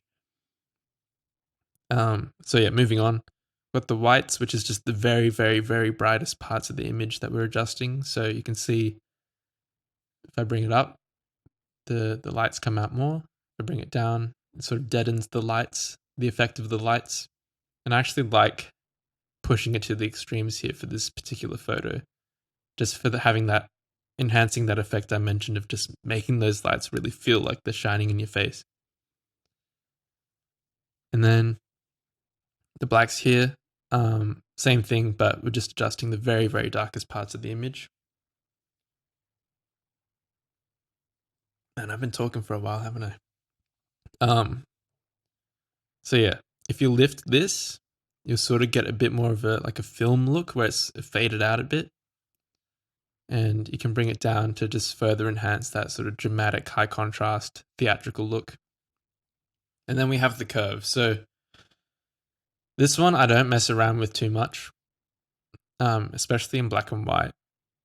But the typical move is the cinematic S curve. So what you do is you sort of aim like where these two lines intersect, click, and then drag up slightly. So you can see that's kind of doing what the highlight setting was doing and brightening the lighter parts of the image. And then you're going to do this again, but on this side, and then push it down. So again, that just sort of adds a little bit of contrast in a subtle way. And you can push this more depending on your taste, but I tend to always be quite subtle with this particular setting. And then the reason why I've said to go with black and white is because you don't have to deal with any of these settings right now that you would normally have to deal with if it was in color. Because as you can tell from how long this lesson's been going on, there's already so much you have to deal with in the edit. And I don't want to overwhelm you in this part of the process because, when you're doing these shoots, you want like a positive feedback loop of, okay, like the shoot was enjoyable, the edit was enjoyable, I want to go shoot again, I want to go edit again. And it can be discouraging, I think, to have to learn like everything we've gone through already. Like just selection alone felt like half an hour of speaking to get, the point across there.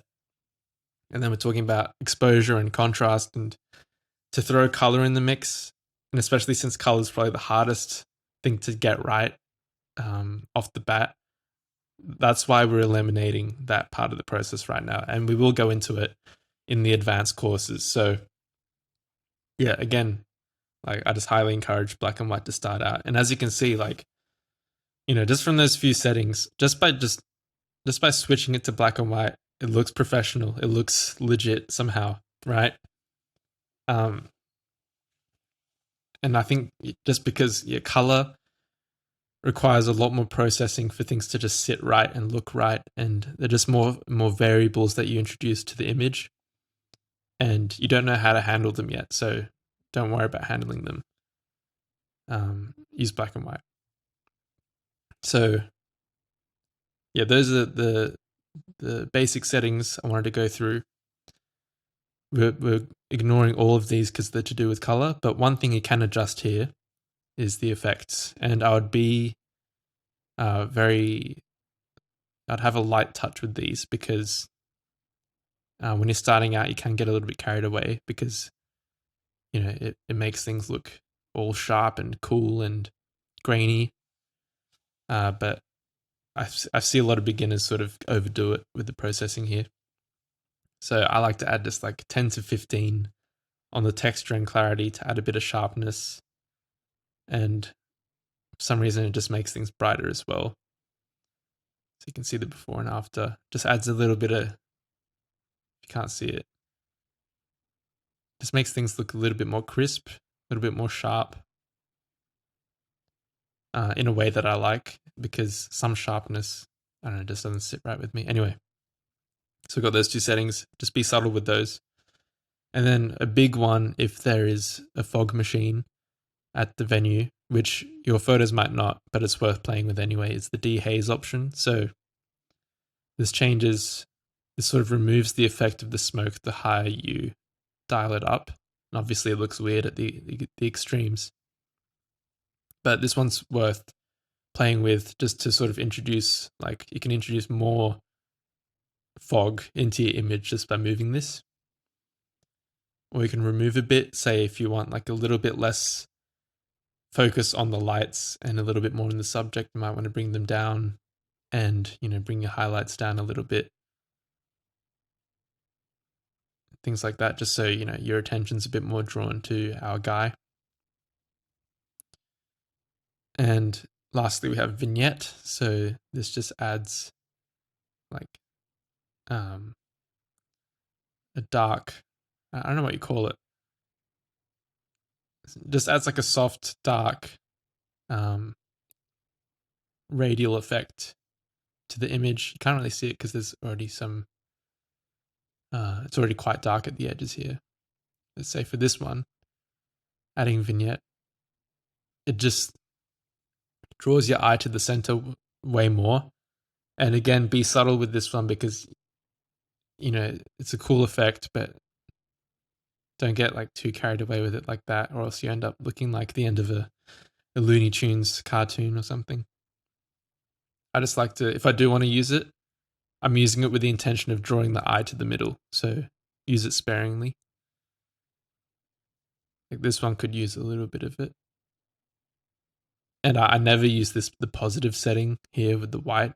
I haven't really noticed any uses of it in the wild either, but I'd be interested to know if there is a use case for that. And that's it. So I might do one more edit just so you can, again, just see the thought process behind these adjustments. But that's all you have to worry about for this part of the process at this stage. And as you can see, like, we're coming up with good results. This is what we had. Well, okay, that's not a good comparison. That's what we ended up with, and this is what we originally had. Like that. It looks, I don't know, it looks good to me. It feels professional. It feels like a legitimate photo, and it was pretty easy. There weren't too many settings to adjust. So let's do another one. What's another sort of shot you might end up with? Yeah, this is a pretty standard sort of angle, so let's do this one. And yeah, we're going to cropping because I didn't mention that as well. So the aspect ratios I like to use are 4:5, 9:16, and 21:9. So the reason why I probably use 4:5 the most, and this is because this is the aspect ratio of the tallest Instagram post you can make on the platform. I don't use square because I find it just a horrible aspect ratio to work in. I like the verticality of 4:5, but yeah, on Instagram you can't go any taller than this before it crops your image, so that's why I use this the most. But some photos are going to be a bit too tall for 4:5. Like, yeah, it's just not going to sit right in this format. So in that case, I'll go 9:16 because this is what you can use in story posts. So yeah, that's worth having. And then there's also 21:9, which will make more sense in this photo. This is like an ultra wide. This is the setting for like an ultra wide film, and it just makes things look really cinematic, like instantly. It just looks like a movie now because of that one change, right? So I tend to use this for these wide shots because everything just sits nicely in them. We'll just straighten this out a little bit.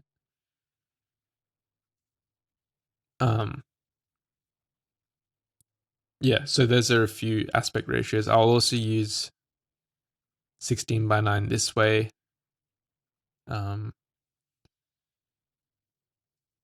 Just in case, I want something a little bit taller than 21:9. But those are the basic aspect ratios I recommend. Again, go with what you like. Your taste is the most important part of this process, so feel free to experiment. You might have to enter some of these values. Like this is a custom setting here, so you just type in, the aspect ratio you want. But yeah, that's aspect ratios covered. I'll go into a little bit more detail on the crop. So yeah, the crop is actually a really important part of the process because it can turn a photo that's only sort of working and make it one of the best photos in the whole set. So like one case where I might use a crop in this set is for this photo, for example. So I'm liking how these two are situated. I like how the guitarist is even looking at the singer, so there's that sense of there's a connection between these two subjects. So I'll chuck this in 4:5, which is nice and short. And then again, using rule of thirds, right? So we've got this guy's head on the top right intersection. He's set on the right line, and we've got this guy on the left line here. And this is already sitting a little nicer for me. I might break the rules a bit and push him a bit taller. But now, there's way more focus on our subject than before. And we can see what his face looks like, and just see a little bit more detail, like the tattoo on his arm, the bracelet.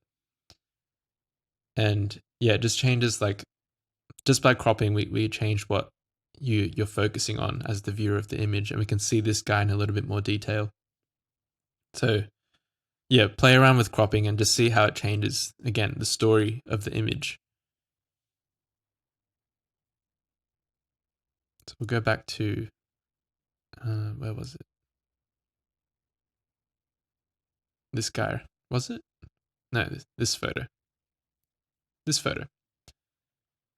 We'll continue with our other edit. So I'll probably do a 4:5 for this one and go super. I'm feeling like I want to go super close here. You know what? Now that I've cropped in, I actually don't like the image as much because I realize it's out of focus and his face is rotated a little bit too far away. So I thought this image was going to work when I crop in, but it turns out that it doesn't. So again, this is just part of the process. Like, you experiment, you realize some things don't work the way you hoped. So I would actually move on from that image and like focus on this one, for example, which is already sitting nicer for me. So we already cropped in before. I'll probably push it in a little bit further just so we're really like picking up the details, like the jewelry, like the glasses, the hair. I don't like how just where I've cropped on his arm, so I'll probably bring this in more. Might push in, just try pushing in even further, see what happens. Kind of like where that's going. And you can see like the original image is massive, but since we have, you know, like I'm using the Sony A7 III, which is the camera I recommended earlier in the course, and it has a big enough pixel count that you can punch in a lot, and it still looks fine. Like, and this is why you don't necessarily need a zoom lens when you're starting out, because you can just work with a prime lens at a pretty wide angle, and then just punch in later to get those close-ups that you need. Obviously, this, like, I don't know, you might struggle to print this, but for what we're doing, we're just, doing social media work. And yeah, for that, you don't need like thousands of pixels in each photo. So yeah, this is why cropping's cool.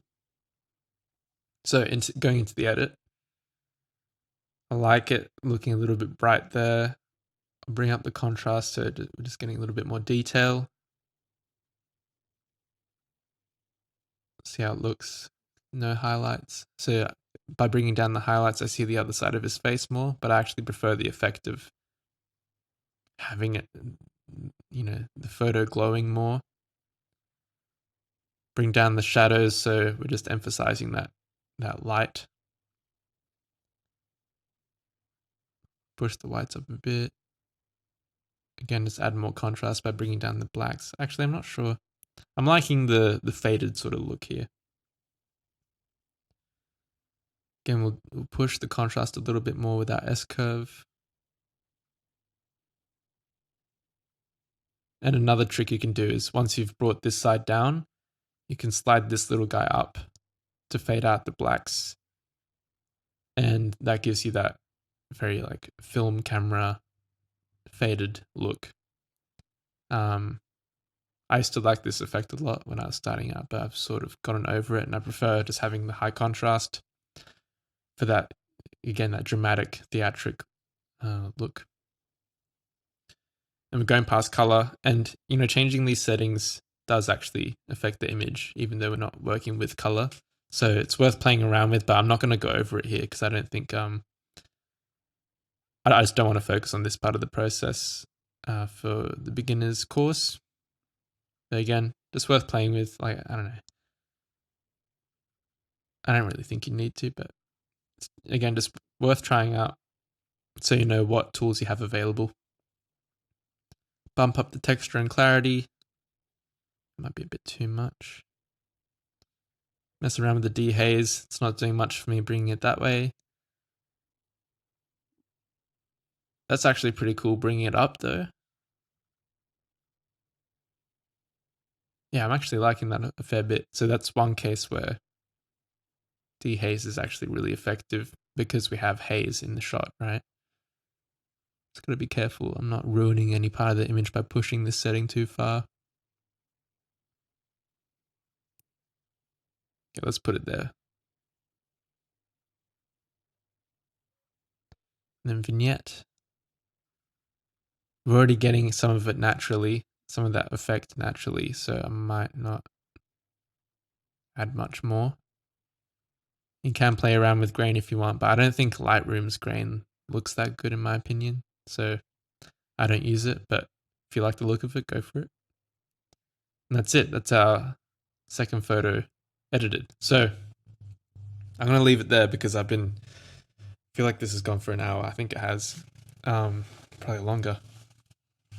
And I think by now you get the idea, and it's more important that you just actually do this yourself than watch me do it forever. So hopefully I've planted enough seeds for you to get started, but really, like, I've watched very few tutorials on how to edit photos myself, and it's all just been like doing it over and over and over again and trusting my own taste and like playing with the settings and just really being observant on how it changes how I feel about the image. So I just encourage you to go and do that yourself as well. I've given you some guidelines to sort of follow and some examples. Otherwise, it wouldn't make for a very good course. So yeah, go give that a go. And yeah, have fun with it. Like I said, like put on music when you're doing this, chill out, like sit on your couch when you do it. You don't have to be all perked up at your desk, anything like that. Just, have fun with it. And let's dive back into the presentation. So we've done all this, we've done all of that. Perfect. So once you've done with the photos, to quickly talk you through the export settings. So let's say, getting rid of this one. These are all the photos we end up with. We've edited them all and we're ready to get them out in the world and off Lightroom. So what we do is select all of them. Again, make sure you have, your 3-star filter on so that you're only getting, the final selection. Select all of them, right click, go to export 13 photos. And then I just do it in JPEG large. I'm sure there are let's see, technically better settings you could use, but I just upload it in full quality in JPEG. And that's worked just fine for me. So yeah, JPEG large. And then in terms of how you organize your files, I would make a dedicated folder on your computer for photography.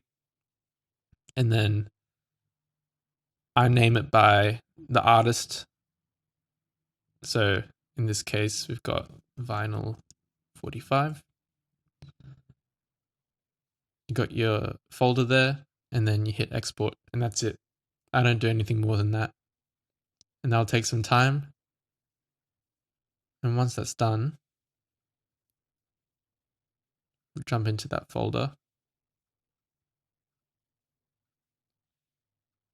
And you can see all the names are all like gibberish, right? It's just the name that it was prescribed when you took the photo in your SD. So you want to change that because, firstly, just for your own sake, for organization, but also if you want to send these photos through to the artist, you can make this look a lot more professional by selecting them all, right-clicking, and then go to rename.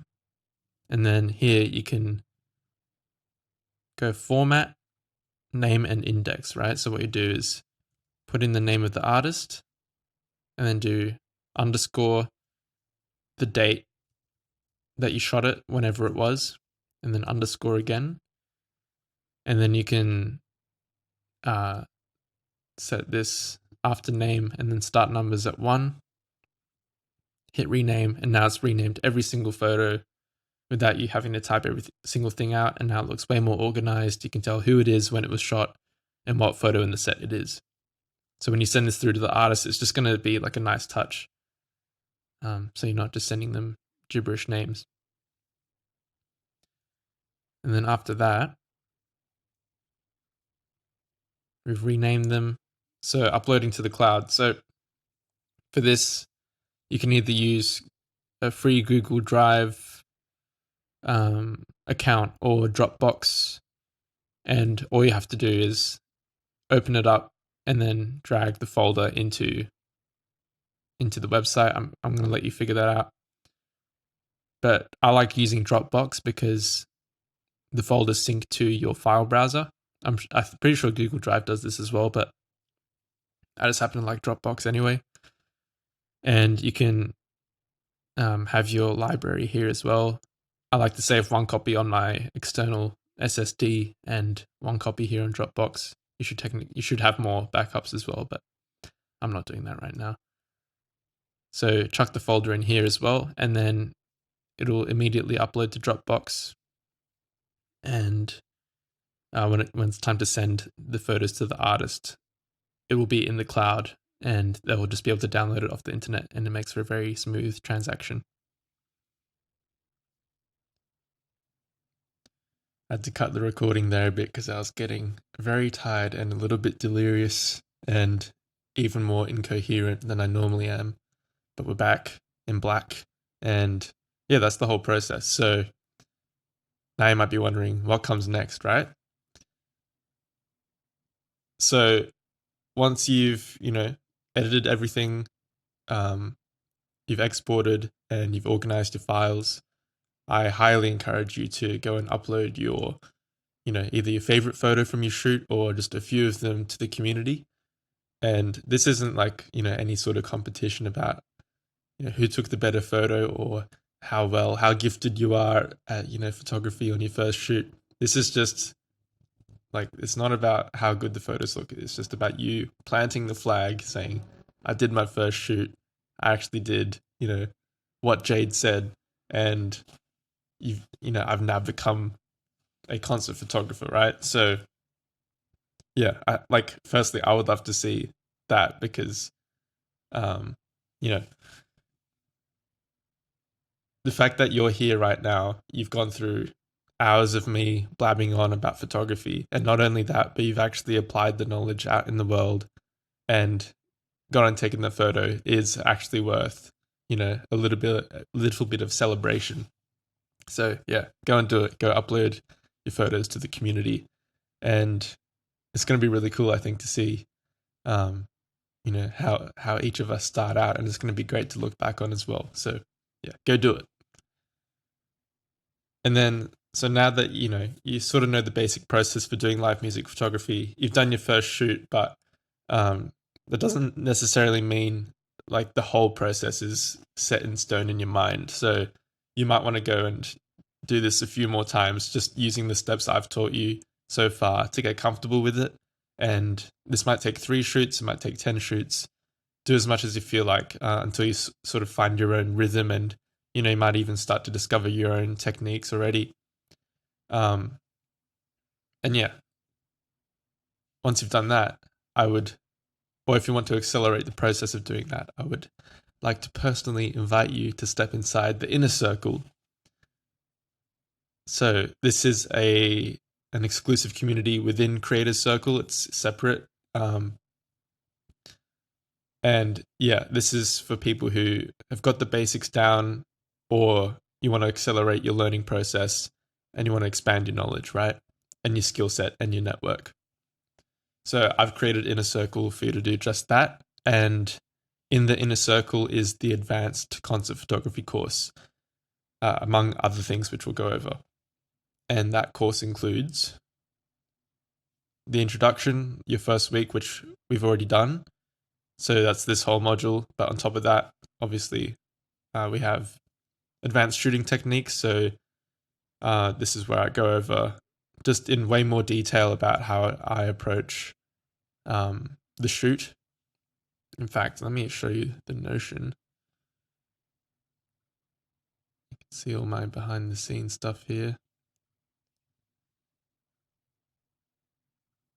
So as you can see, I'm still in the process of recording all this. This is how I've planned it out.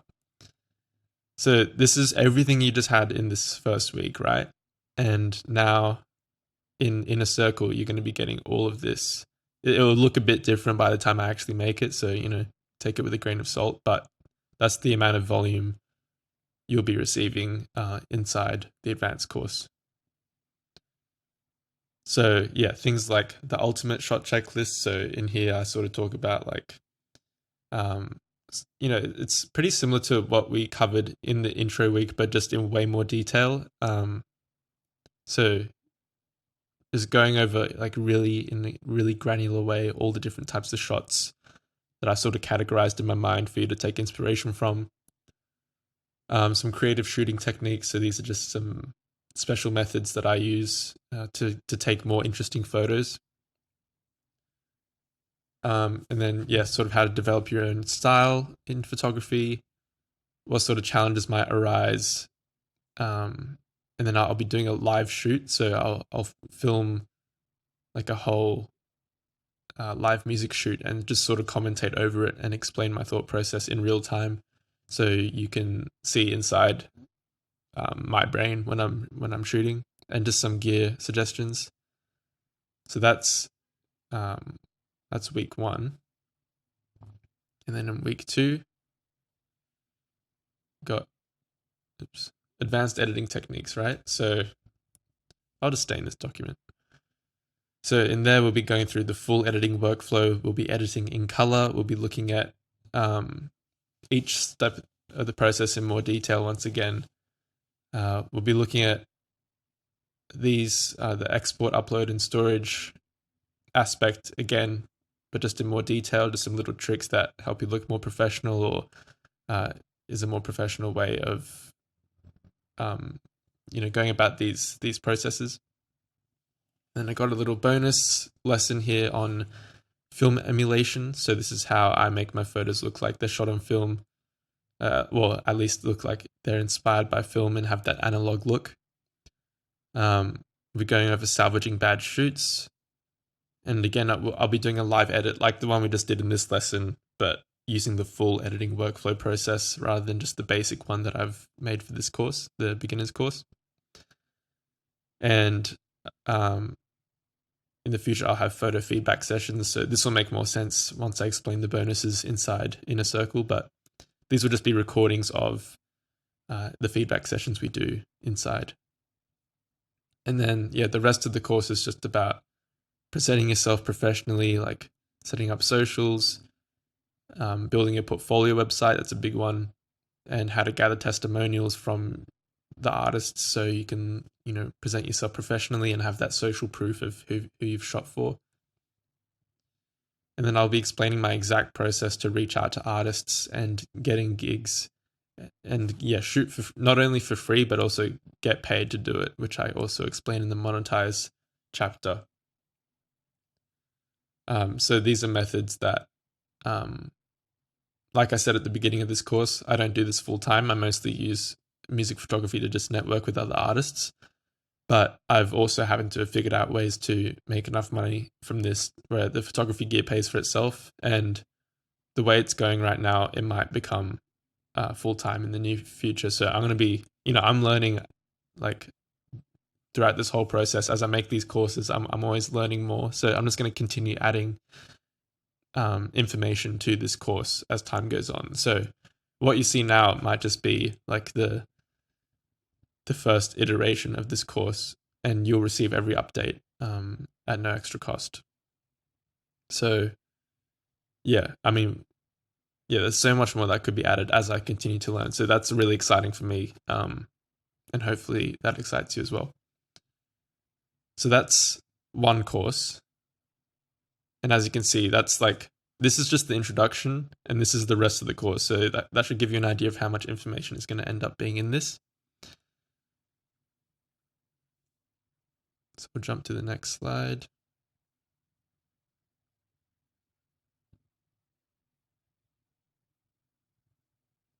So on top of the receiving the advanced photography course inside the Inner Circle, I'll be also providing some bonuses. So first one is access to all future courses. So not only will you receive updates to the photography course over time, but you'll also receive access to new different courses that I'm going to be making. So one of them is going to be the music release campaigns course. And this is like a really, I've thought about the order in which I'm making these courses, and the music release campaigns is a really cool sort of progression from music photography because it expands your skill set using like photography as the core, but then we implement graphic design, videography, marketing, business to make you more than just a music photographer and someone who can do higher level work directly with artists. So the next course in my pipeline right now is the music release campaigns. And any artists listening, I've so far managed 3 single launches, and they've all happened to have amassed over 10,000 streams, which might sound like pennies to you, but I think for a lot of artists they'll be wondering how they can do that and how they can do that with no fans as well, which I did. So really exciting stuff in that course. And, as time goes on, I'll be making, more and more courses because, like I said before, I'm always learning. So therefore I'll always have new things to throw in the community. Some things will probably be like social media growth and, monetizing as a creative in general. So just things like that. Very exciting stuff. And then another bonus inside the Inner Circle is weekly Q&A calls. So we'll just be talking about any questions that are on your mind, whether it's about photography or graphic design or, whatever. We just chat and yeah, you get direct access to me live, so that should be pretty fun, I imagine. And then we'll also be doing weekly feedback sessions. So this is different to the Q&As, where it's not as much of a discussion as it is like just taking a look at your actual work and seeing what we can do to improve it. Maybe we can even get you to send like your raw files and see how, I would do things differently, or look at your edit, and we can really take this anywhere, and it's going to be up to you guys as well in terms of how we want to go about this. But yeah, we'll be doing those. It'll be feedback sessions of some sort.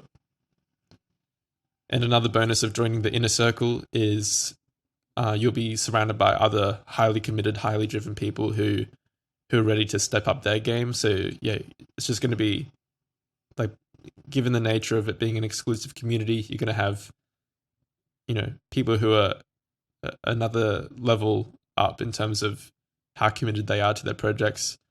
So yeah, it's going to be really cool. I think that we're going to end up with a cool bunch of people in there.